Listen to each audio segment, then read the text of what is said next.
j'ai supprimé le concept de week-end et le concept de vacances. En gros, alors les gens vont dire ah non, j'ai supprimé le concept de week-end, il travaille 7 jours sur 7. Oh ta gueule. Il y a tellement quand même de conneries qui sont dites et nous on est les premiers à en avoir dit un maximum. Et j'ai fait plein d'audience avec ça. Oui, hein. Je suis un gros bourrin, je continue à pousser et en fait à la fin t'as poussé et tu restes dans la zone que t'as poussé, en fait t'arrêtes de pousser. Et donc du coup en fait une fois que tu t'es déjà pris une mandale, une deuxième mandale et puis que toi aussi que t'as pu en mettre, en fait tu te rends compte que te battre c'est pas la mer à boire. La définition du bonheur, c'est quand il y a de moins en moins de choses qui t'apportent du plaisir. Par exemple c'est ok qu'on pense beaucoup plus au taf par exemple qu'à notre famille.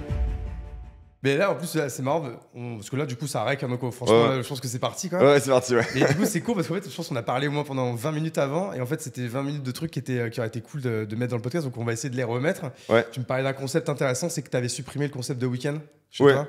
Bon. En fait j'ai supprimé le concept de week-end et le concept de vacances. En gros...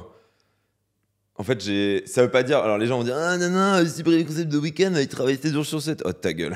Genre, ouais, nique ta mère. Voilà, avec poliment. Ouais. Non, en gros, c'est juste que je me suis rendu compte. En fait, j'avais une sorte de dualité où j'étais en mode j'attends mon week-end pour me reposer. Et genre, je me dis ah, je suis en week-end, maintenant, il faut que je me repose, etc. Et où j'attends mes vacances. Et en fait, quand tu réfléchis, tu te dis. Enfin. En fait, moi, ça m'a amené à être. En termes de. C'est pas très clair, mais en termes de philosophie de vie, je me suis rendu compte que j'étais en train de devenir mou, quoi. Ouais. Weak. Genre vraiment faible. Genre.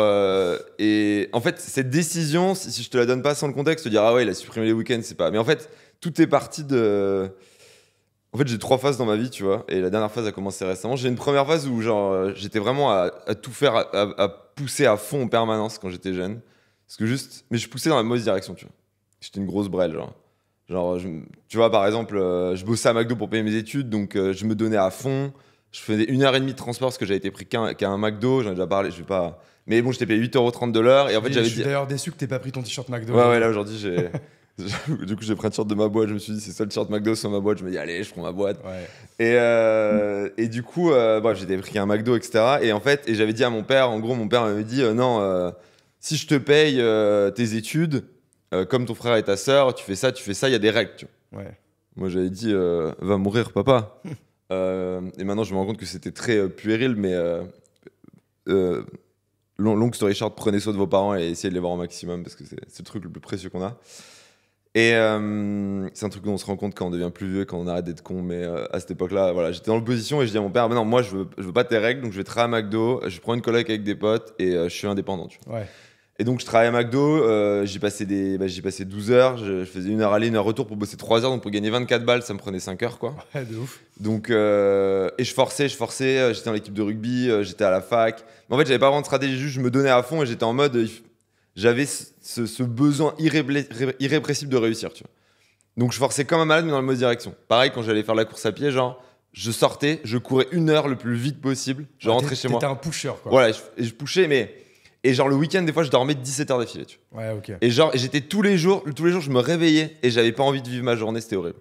Mais donc en fait, c'est comme si tu pressais le citron et après tu le remettais un petit peu au soleil pour qu'il regonfle. Ouais, un petit peu, voilà. Et c'était reparti. Et genre, il regonfle pas des masses. Et quoi, honnêtement, ma vie était vraiment dure.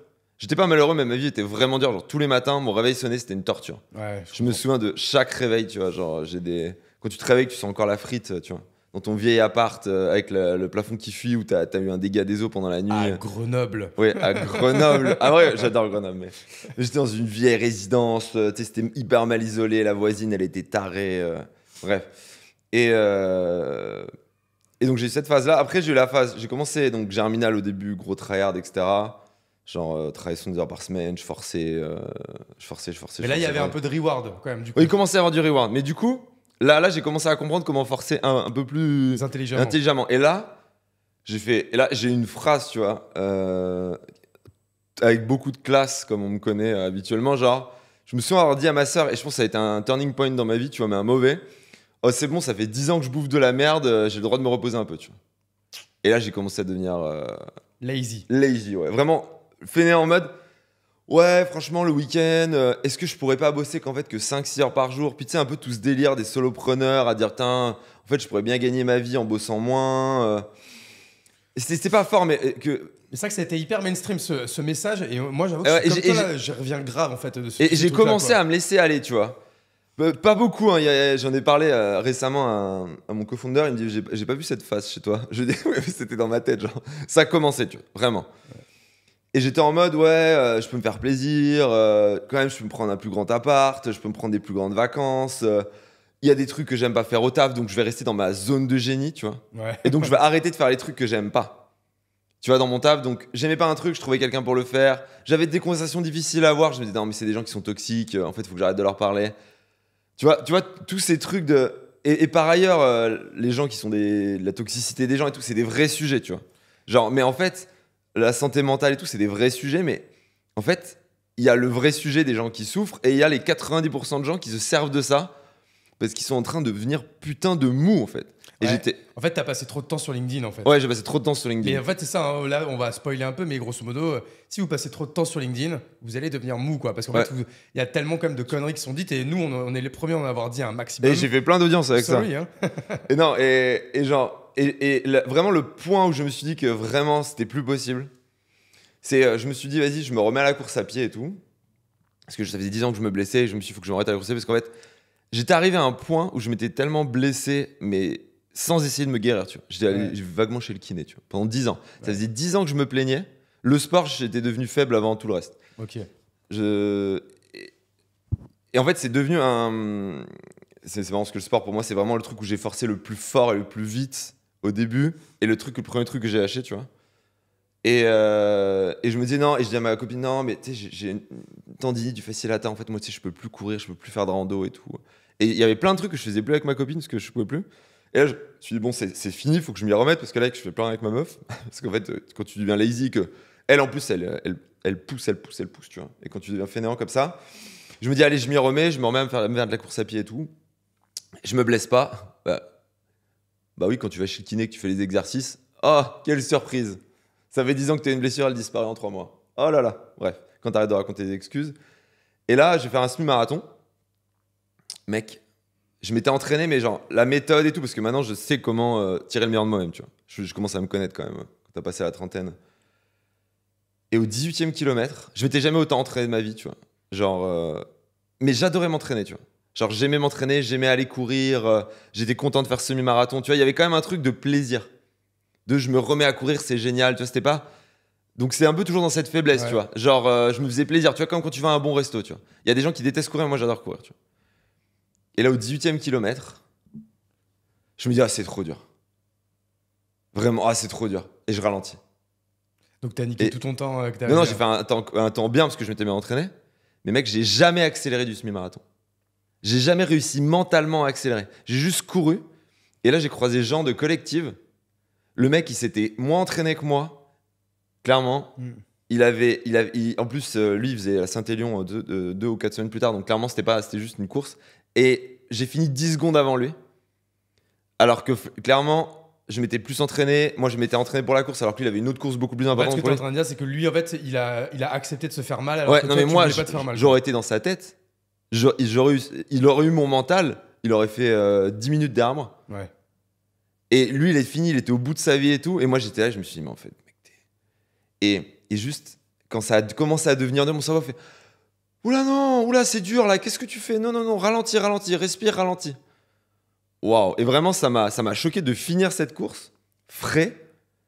Mais pas frais parce que je m'étais entraîné, mais frais parce que j'avais été incapable de me faire mal, tu vois. Ouais, ok. Et donc en fait, ce truc-là, du coup, en fait, après, t'as essayé de après, j'ai écouté, ça m'a fait un déclic, et là, j'ai décidé. J'ai écouté aussi Huberman et David Goggins qui ont fait un podcast ensemble. Alors j'ai écouté pas mal de choses, mais ça a été vraiment le turning point, genre le 1er janvier.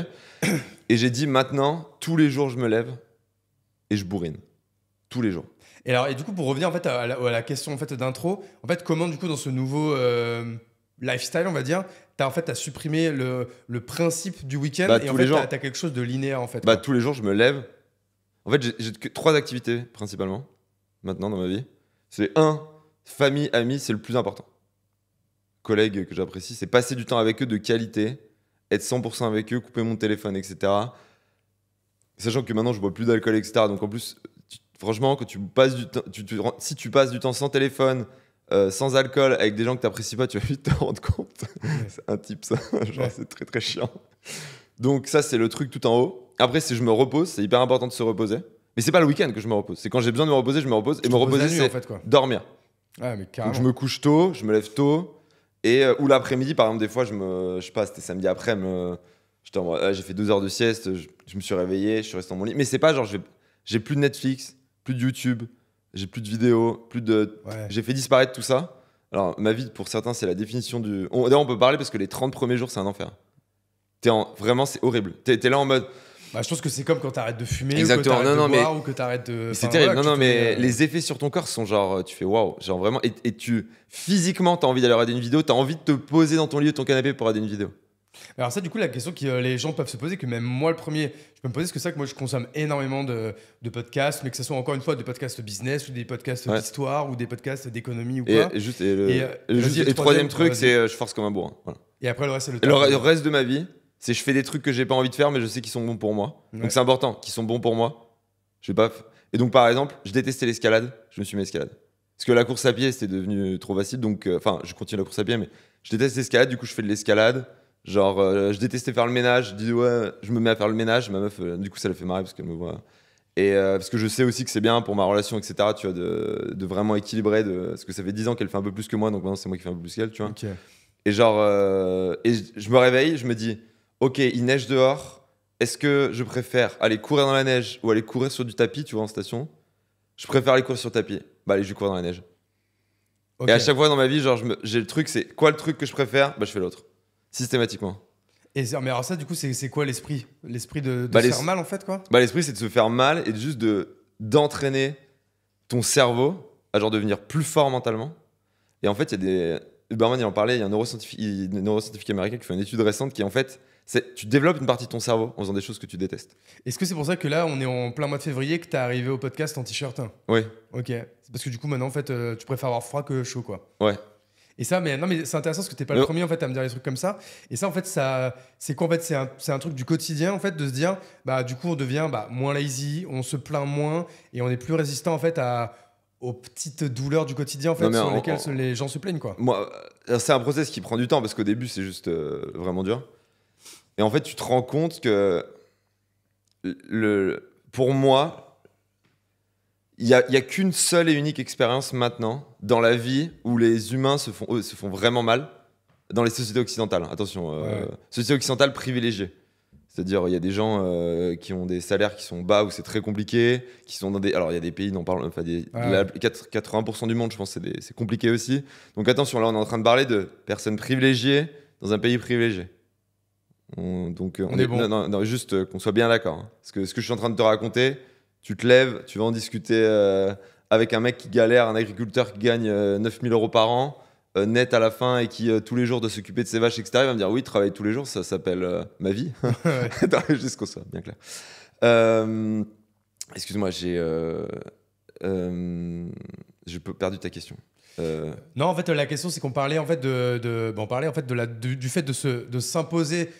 Oui, voilà, quotidiennement des douleurs et en fait du coup d'être ça développe cette partie de ton cerveau, exact, excuse-moi, ça développe cette partie de ton cerveau, et en fait il y a une partie du cerveau qui se développe, qui grossit quand tu fais des choses que tu n'aimes pas, et en fait il y a 2 types de personnes qui les ont hyper développées. C'est les athlètes de très haut niveau qui se font mal, parce que quand t'es un athlète de très haut niveau, t'es obligé de te faire très mal et d'y aller, de plus avoir envie. Tu vas voir les joueurs de rugby, tu vas voir les mecs qui font des marathons, etc., qui sont champions du monde. Les mecs, quand ils vont s'entraîner, il y a un moment, ils ont plus envie. Ouais. Et ils continuent. Mais en fait, c'est intéressant ce que tu dis. Et les personnes âgées, sans troubles cognitifs, très âgées. C'est-à-dire, c'est des gens qui continuent à se battre alors que leur vie est devenue un enfer, tu vois. Parce que moi, j'ai vu ça avec mon grand-père quand t'as 93 ans. Quand t'étais une force de la nature et que maintenant, c'est plus difficile de te lever de ta chaise qu'à l'époque d'aller courir un marathon. Il faut tous les matins te lever et te dire je vais continuer, tu vois. Ouais. Et ça, c'est vraiment. Et en fait, ils se sont rendus compte que c'était en fait une partie du cerveau qui était liée au désir de vivre, en fait. Et en fait, si tu travailles cette partie de ton cerveau, en continuant à faire des choses que tu n'aimes pas, tu gardes ce désir de vivre et de grandir, tu vois. Et en fait, c'est une zone qui se rétrécit et qui disparaît quasiment parce qu'en fait, on a des plaisirs continus. Aujourd'hui, je veux dire, c'est un truc qui n'était pas possible il y a 200 ans, tu vois. Genre, tu peux t'asseoir comme ça et attendre que les plaisirs viennent à toi. Tu te mets sur Deliveroo, tu commandes, tu manges du sucre, de la nourriture hyper transformée, hyper bien. Tu regardes des vidéos YouTube, tu te fais un porno. Bah oui, parce que c'est quand même plus facile que... Tu vas sur LinkedIn, tu t'imagines ce que tu pourrais devenir, tu te refais un porno. Parce que l'addiction au porno chez les moins de... c'est quand même quelque chose. Mais attention, 3e, parce qu'après ça peut faire mal. Ouais, après le 3e, ça commence à être cool. Ouais, mais là, du coup, t'arrêtes parce que c'est compliqué, tu vois. Là, après, tu te dis, oh là là, je suis fatigué, putain, tu vas travailler, c'est dur. Tu te dis, ah, mais en fait, c'est sans doute mon environnement qui est toxique ou j'ai pas trouvé ma voie, etc. Et du coup, tu dis, je vais arrêter de travailler, tu vois. J'exagère énormément le trait. Non, mais complètement, mais c'est ça que c'est un peu le. Et encore une fois, tu vas faire du sport, c'est compliqué. Même moi, je me reconnais en fait dans ce que tu dis. Alors, même si moins maintenant, parce que justement, je suis en train d'en revenir. Mais en fait, à un moment donné, on se disait, c'était quoi le but de la vie ? C'était en fait de baisser les contraintes, de se fatiguer le moins possible. Et en fait, c'est ça, en fait, comme tu dis, c'est toute cette mouvance un peu LinkedIn et dans laquelle on a fait un petit peu partie. Ouais, non, mais clairement, non, mais moi j'étais à fond en fait, de faire le moins, en fait, de grappiller le plus en faisant le moins, en fait. Alors qu'en fait, ça à court terme, ça marche, mais à moyen long terme, ça marche plus. Et vraiment, je crois que je te l'ai dit tout à l'heure off. Dis-moi si jamais je répète un truc. Non, mais moi, je me réveille le matin avec des questions. Je me dis, est-ce que je suis capable ? Et je me couche le soir avec des réponses. C'est-à-dire que tous les matins, je me réveille et je me dis, waouh, ça va être dur aujourd'hui. Et tous les soirs, je suis tellement satisfait. Et en fait, j'aimerais bien. Je vais comparer ma vie à 2 expériences extrêmes, tu vois. Genre, est-ce que tu connais déjà quelqu'un qui, après avoir regardé un film pornographique, enfin du porno, tu vois, sur Internet, se sentait fier, heureux de ce qu'il avait fait. Alors qu'avant, il était impatient, tu vois. Et genre, j'ai jamais vu quelqu'un qui disait sur une expérience, mais ça peut être n'importe quoi, ça peut être faire 4 heures de YouTube, ça peut être aller bouffer comme un porc et se faire un gros McDo, etc. Après, tu peux utiliser le McDo comme un reward, genre j'ai fait du sport et je m'autorise de faire un McDo, tu as une récompense. Mais l'exemple que tu donnes, en fait, c'est exactement l'exemple des gens qui fument des clopes. Voilà. En fait, par exemple, la clope, en fait, c'est une drogue. Alors, je te dis ça parce que je viens juste d'arrêter de fumer, j'ai arrêté depuis 3 mois. Mais en fait, c'est de se rendre compte que la clope, en fait, c'est juste la drogue la plus inutile. C'est qu'en fait, t'avais envie, en fait, ton cerveau t'envoyait un signal de dire j'ai envie, donc comme j'ai envie de me branler ou j'ai envie de bouffer un McDo de gros porc. Et en fait, juste, tu vas tout de suite prendre en fait très facilement cette clope, ce porno ou ce McDo. Et après, en effet, comme tu dis, t'es pas rempli, j'ai pas le mot. Ouais, t'es un vide. T'es juste en fait, c'est ça, en fait, c'est que ton cerveau en fait a creusé et t'as juste remis le trou. En fait, t'as pas fait une montagne, quoi. Exact. Et une autre expérience qui, avant d'aller faire du sport, t'as jamais envie quasiment. Sauf si t'adores ce sport. Et après, t'es tellement heureux. Ouais. Et en fait, ma vie s'est passée de l'un à l'autre. Okay. Je suis vraiment extrême. Donc, et c'est exactement l'inverse. Le matin, je me lève. Avant, j'étais impatient de faire mes trucs. Et le soir, je me disais, ouais, en fait, t'étais impatient, mais bon, tu vois, genre, tu rates ta journée, t'es pas hyper fier. Mais tu dis, mais demain, ce sera cool. Ouais, alors ça, je déteste. Alors que, ouais, non, mais vraiment, j'étais dans cet état d'esprit. Hein. Une fois de plus, je suis particulièrement addict, etc. On pourra parler de dopamine et tout. J'ai des circuits qui font que je suis particulièrement sensible à ce genre de choses. Et il y a des gens, peut-être que ça va leur dire quelque chose, mais moi, je le sentais vraiment très fort. Et maintenant, je me lève le matin, j'ai vraiment pas envie de vivre ma journée. Vraiment pas. Et le soir, je me dis, waouh, c'est trop bien, tu vois. Genre, je me suis poussé, j'ai appris des trucs, etc. Et en fait, il faut aussi comprendre qu'en fait, c'est 2 effets qui, en termes de dopamine, dans ton cerveau, il se passe 2 trucs complètement différents. D'un côté, tu vas faire une activité, du coup, tu demandes aucun effort, tu lis pas l'effort, et en fait, t'as une pique de dopamine. Donc t'es en mode ah trop bien. Donc on disait Je confonds toujours en fait la différence entre dopamine et endorphine. La dopamine, c'est vraiment l'endorphine. J'ai l'impression que c'est plutôt l'hormone plutôt liée au sport. Je suis pas un expert. Moi, je me suis vachement renseigné sur la dopamine. La dopamine, c'est celle que c'est. La dopamine, c'est ce que ça te génère, c'est ce qui te génère la motivation et le drive. Mais c'est le bonheur en fait. Ça, c'est non, la dopamine, c'est vraiment t'es motivé. Okay. T'as envie d'y aller. C'est peut-être l'endorphine, après, c'est la sérotonine, vraiment alors en fait, je suis pas un expert en endorphine. En gros, je sais pas je préfère te dire que je sais. On ira vérifier. Et je suis pas un grand expert. Je me suis beaucoup renseigné. J'ai passé beaucoup de temps, mais je suis très loin de. Je peux juste te donner un peu ce que j'ai compris. La dopamine, c'est vraiment la motivation. Tu te sens heureux, motivé. Tu te lèves, t'as envie d'y aller. Tu vois, quand t'es avant d'aller courir, tu dis aujourd'hui je vais aller courir, ça va être top. Ça, c'est la dopamine. Et la sérotonine, c'est plutôt t'es posé et t'es bien heureux. T'es fier de toi, t'es content, tu vois. Ok. La dopamine, c'est la cocaïne. Tu vois, t'es motivé, t'as du drive, tu parles à tout le monde. Ah, c'est génial. Ah. Pour info, j'ai jamais pris de cocaïne, juste. Ne vous droguez pas. Non.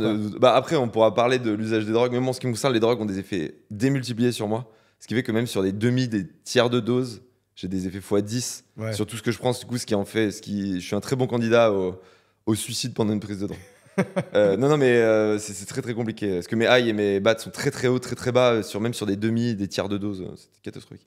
Et en face de ça, t'as du coup la sérotonine qui est calée. Et en fait, ce qui se passe, c'est que quand tu fais une activité comme du porno, du McDo, du YouTube, je me mets dans mon lit et je me fais une soirée, tu vois, Netflix glace sous ta couette, tu vois. Typiquement cette activité.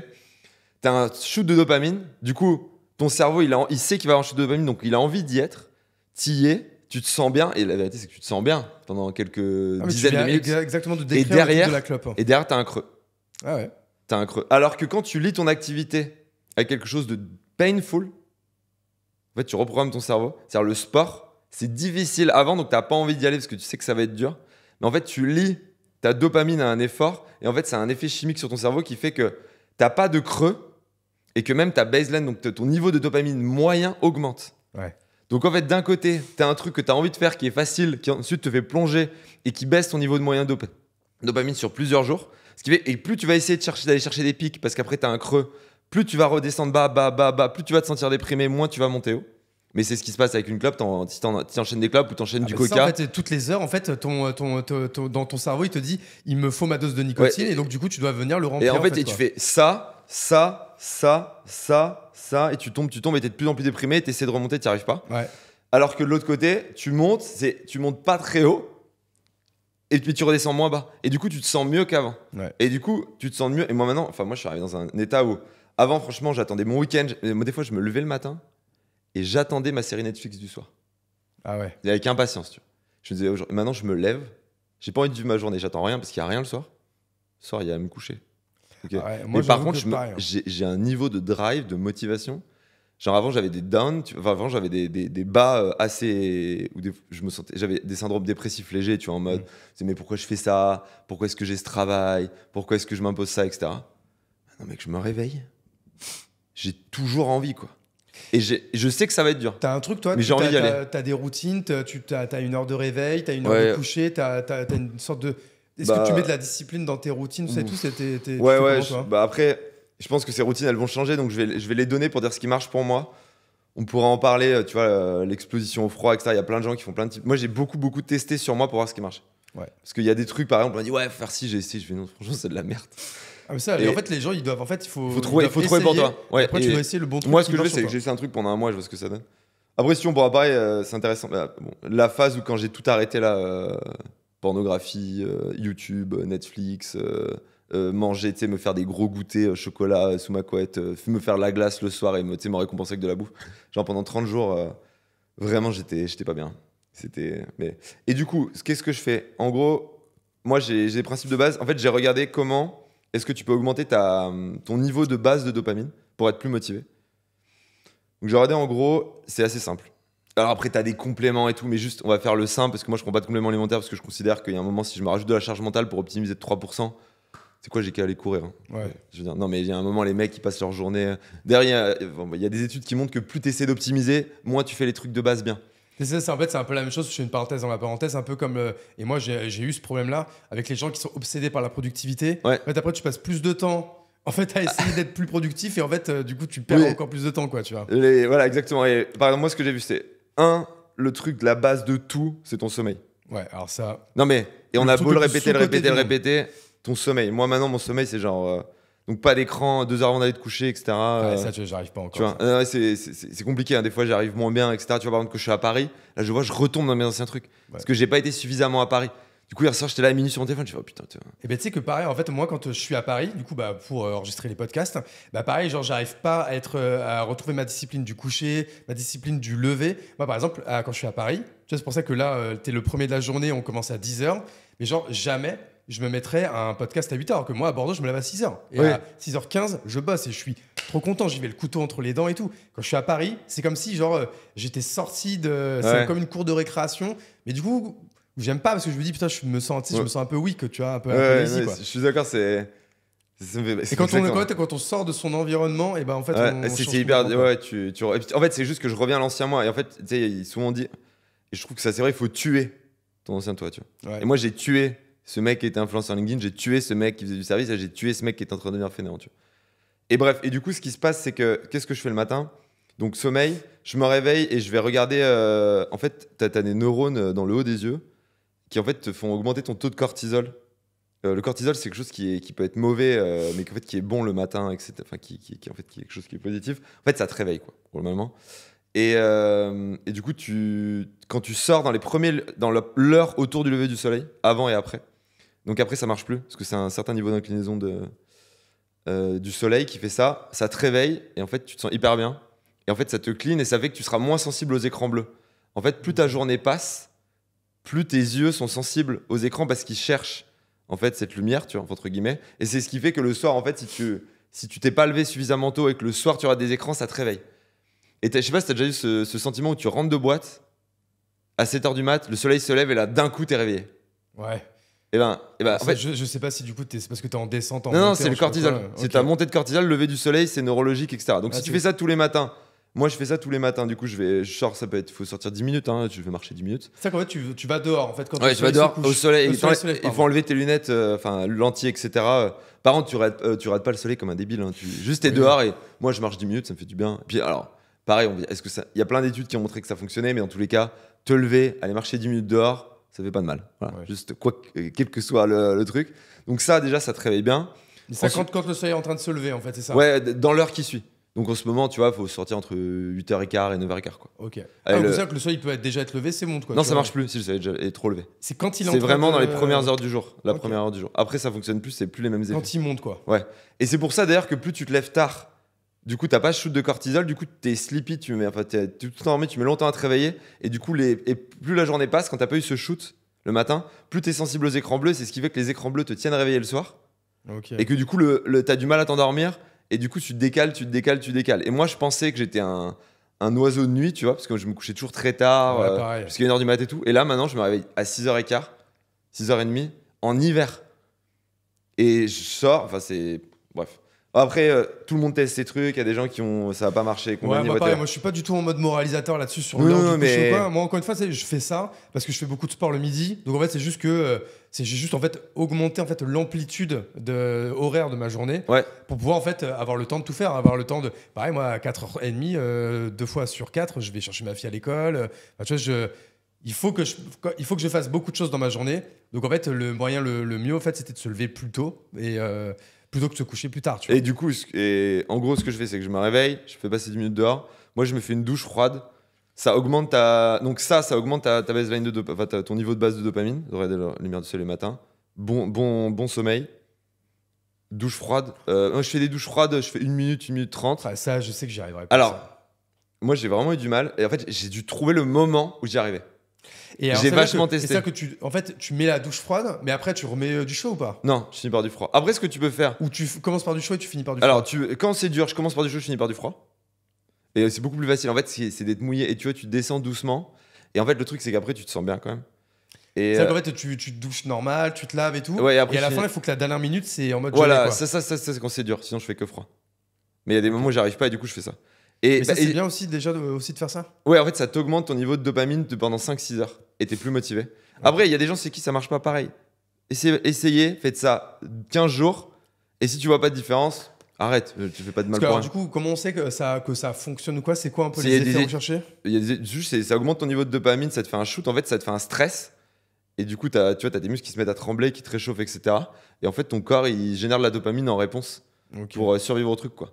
Et du coup, donc t'es plus chaud, t'es plus concentré, t'es plus ouais. Et vraiment, moi, je suis plus vraiment, c'est un effet de malade. Le matin, je me réveille, je suis un peu la tête dans le cul, je me fais 1 minute de douche, 1 minute et demie.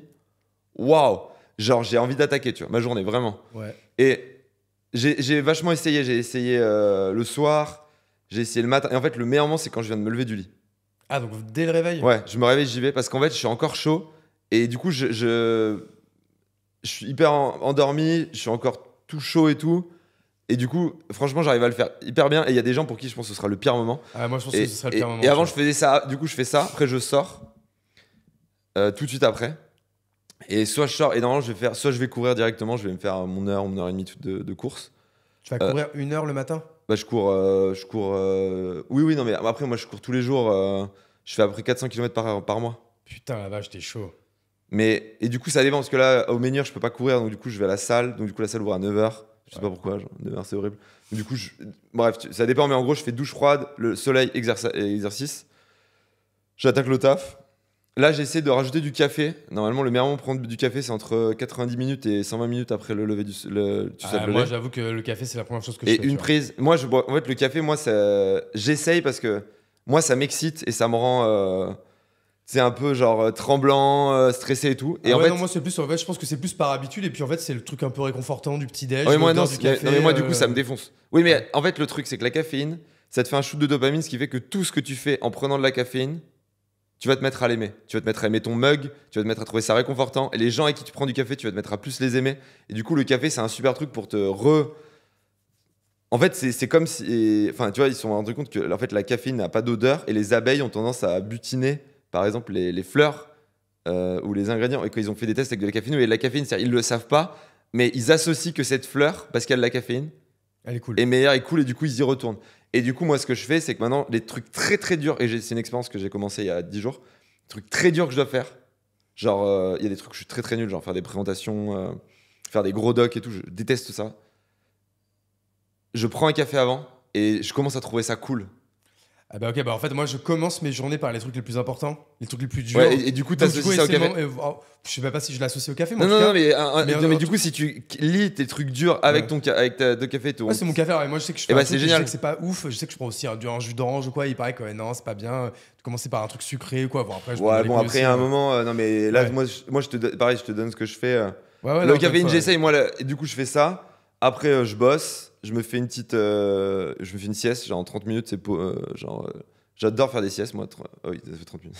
Je me fais des siestes 30 minutes, j'adore ça. Et après, je rebosse et généralement, je m'arrête. Enfin, en fait, même plus je bosse, je force sur mes trucs que je dois. Moi, j'aimerais bien faire des siestes, mais c'est vrai que comme je fais pas mal de sport le midi, bah, du coup, j'ai plus le temps après de faire une sieste. J'avoue que moi, du coup, comme avec cet orga, toi, je commence à 6h mais toi, t'as des enfants. de midi. J'ai une fille. Ça va, mais... elle a 7 ans, c'est pas très... Non, mais le fait d'avoir des enfants... Et d'ailleurs, je dis, le dernier truc vraiment dur qu'on fait dans nos sociétés, c'est d'avoir des enfants. Parce dans nos sociétés occidentales. Tu vois, en fait, tu me parlais de ton organisation, le fait de supprimer les week-ends, tout ça et tout. J'ai envie de te dire, après, peut-être que ça t'y reviendra quand tu auras un ou plusieurs enfants, quoi. Je pense pas, parce que comme maintenant, je sais que quand je vais avoir un enfant, je vais devoir... libère énormément de temps, mais c'est aussi dans l'optique d'avoir un enfant. Tu vois, moi, à un moment, je m'étais dit, je vais pas avoir d'enfant parce que c'est trop. Vraiment, je me suis dit ça. Je vais pas avoir d'enfant parce que c'est trop de contraintes. Mais c'est vrai. Oui, mais c'est vrai. Mais comme c'est une contrainte choisie, moi, justement, c'est pour ça que oui, mais c'est comme la vie. Mais en fait, avoir un enfant, c'est ce que je dis, c'est un truc qui est dur à faire. Bon, tout le monde se ment en disant que ça va être génial, mais c'est dur. Et après, c'est génial parce que ça t'apporte des choses incroyables dans ta vie, pour lui, pour toi, pour la connexion spéciale que ça crée, etc. Et aussi, je me suis rendu compte que moi, je pensais que j'étais pas capable d'avoir enfant parce que je me disais, j'ai besoin de dormir beaucoup, j'ai du mal à me lever le matin. Je pense qu'au taf. Non, voilà, non, mais vraiment. Et maintenant que j'ai cette nouvelle organisation, je me dis, mais en fait, je suis capable d'être sur le pont 7 jours sur 7, d'être motivé tous les matins. Et bien sûr que mon enfant, ça va tout bouleverser. Et c'est une certitude que si on se reparle dans 4 ans et que je te parle de ma routine, après. Moi, je connais des bourrins, ils se lèvent à 5h30, ils vont courir, ils arrivent, leur gosse se réveille. Ils ont déjà fait les trucs que je t'ai dit avant. Ah mais en fait tu verras qu'en fait en vrai c'est qu'une question en fait de mindset perso. En fait ça ne changera rien en fait à ce niveau-là. Et en fait il faut être aussi ok que des gens comme nous. Bah en fait par exemple c'est ok qu'on pense beaucoup plus au taf par exemple qu'à notre famille. Ça veut pas dire que si on nous met un canon sur la tempe, on te dit c'est ta famille ou toutes tes boîtes, tu dis bah vas-y prends les boîtes. Bah, bien sûr tu prends les boîtes. Bien sûr. Mais par contre ton cerveau il pense beaucoup plus au taf. Moi quand je sais pas toi moi quand je me couche je pense au taf. Quand je me réveille, la première chose à laquelle je pense, c'est le taf. Regarde, cette nuit, j'ai encore rêvé de taf. Enfin, tu vois, j'en rêve tout le temps, quoi, tu vois. Mais moi, du coup, maintenant, je te dis, je parle même plus de travail parce que. Oui, parce que en fait, il y a des aires. En fait, je me dis, il y a des aires dans lesquelles j'ai envie de me développer, dans lesquelles j'ai envie de pousser. Il y a vraiment famille, amis, repos et les aires dans lesquelles j'ai envie de me développer. Et le travail en fait partie, mais il y a le sport aussi, tu vois. Je me suis mis à escalader avec ma copine. Moi, quand je me réveille et que je vais à l'escalade et que je sais que je vais me faire mal, ou quand je dois faire une presse, ou quand j'ai un gros rendez-vous client, c'est exactement. Tu sais, j'ai des couleurs dans ma tête. C'est exactement la même couleur. Putain, c'est ouf, ouais. Ouais, c'est un truc de psychopathe. Mais je crois, c'est ce que je me dis aussi. Et maintenant, c'est exactement la même couleur. Et avant, je me disais, non, mais si je fais du sport, c'est pour me reposer. Tu vois, j'avais vraiment ce truc. Et c'est pour ça, quand je dis j'ai déstructuré ma semaine, quand j'arrive le samedi. Moi, c'est des couleurs différentes, par contre. Voilà, le samedi, moi, le samedi, je me dis, c'est génial parce que je vais pouvoir faire des choses plus en asynchrone. Donc je fais des tâches différentes. Ok. Mais ma journée a la même structure, sauf que par exemple, tu vois. Alors moi, non, elle a pas la même structure. Par exemple, tu vois, moi, le week-end. Non, mais la même structure entre ces 3 blocs. C'est que le week-end, j'ai pas de réveil, par exemple. Oui, moi j'ai pas de réveil, jamais moi. Mais moi par contre, je me réveille avec un réveil. Sinon, je pourrais pas. Ah, moi j'ai pas de réveil. Ouais. Tu vois, c'est là. Je mets un réveil, généralement je me réveille 1h30 avant mon réveil. Je mets un réveil, genre vraiment au dernier moment, il faut que je me réveille. Ouais. Ou tu vois, je mets à 9h15, mais généralement je me réveille à 6h40. Enfin, ça dépend entre 6h15 et 6h45. C'est que moi, je veux vraiment à 6h commencer. Je sais qu'à 9h15, il faut que je sois debout quoi qu'il arrive, Ouais. tu vois. Mais du coup, je me laisse aussi cette possibilité de dormir plus. Très rarement, je me réveille. Je pense que c'est toi qui as raison, mais moi, j'avoue que je. Ah, mais attends, et puis pareil, on dit t'as une fille. Moi, si je mets pas de réveil, mais j'arrive pas. Mais aussi, t'as une fille, il faut l'emmener à l'école. Là. Oui, mais faut l'emmener à l'école, c'est à 8h30. Justement, quand j'amène Juliette à l'école, je suis content parce que moi, ça fait déjà 2 heures que je suis sur le pont. Et en général, en plus, c'est 2 heures où j'ai commencé par le truc le plus hardcore, tu vois. Non, mais ça, c'est Eat the Frog, mange la grenouille en premier, quoi. Ah, mais c'est comme ça que ça s'appelle dans mon agenda. Eat that frog. Ok, j'adore. Même moi, dans mon agenda, il s'appelle Eat that fucking frog. Mais du coup, il y a ce truc de. Non, moi, le week-end, je fais exactement. Donc, je sais que je vais plus voir des amis le week-end parce qu'ils sont plus dispo. Ouais. Et je sais que je vais forcer sur des choses un peu différentes. Parce que du coup, comme j'ai plus de temps, tu vois, par exemple, le dimanche après-midi, j'avais une grosse presse à faire, je me suis pris 6 heures, tu vois. Ouais, ok. Et je me suis juste dit, maintenant, le dimanche et le samedi, pour moi, c'est juste des moments où je me dis, je vais être moins interrompu. Mais c'est là, en fait, où avoir un enfant, forcément, tu seras obligé de faire évoluer. Oui. Parce que justement, moi, le week-end, c'est le moment où tu as justement envie de voir ta famille. Où je vais voir ma mère. Non, mais du coup, là, voilà, aujourd'hui, moi, famille, amis, c'est 2-3 heures le week-end, c'est un peu plus que la semaine. Là, d'un coup, c'est un énorme bloc. C'est ça. Et c'est génial. Non, mais moi, si je pourrais pas me mettre 5 heures sur du taf, un dimanche, ma femme et ma fille font, t'es con, là. Alors après, attention. Ensemble, moi, du coup, comme elle est médecin urgentiste, Valérie, ma copine, en fait, elle a pas de week-end non plus. Oui, voilà. Donc on est complètement déstructuré. En fait, un peu un synchrone qui marche comme ça. Ouais, on est complètement déstructuré. Genre, des fois, les week-ends le jeudi, tu vois. Donc moi, des fois, le jeudi, aujourd'hui, c'est journée couple, jeudi. Ok. Et genre, on fait des trucs tous les deux le jeudi parce que. Et du coup, après, voilà. Mais c'est vrai que je pense que quand t'as un enfant, et que t'as des amis qui ont dans ton couple, en fait, ce concept de t'as plus de jours. Même mes vacances. Moi, mes vacances, c'est soit de la consolidation. Tu vois, soit de l'aventure. En gros, je sais que j'ai besoin d'une phase où je dois apprendre beaucoup sur des sujets. J'ai envie de deep dive pendant 3, 4, 5 jours et d'être dans un vrai flow où du coup, j'ai plus aucune autre pensée que ce sujet sur lequel j'ai envie d'aller profondément, tu vois.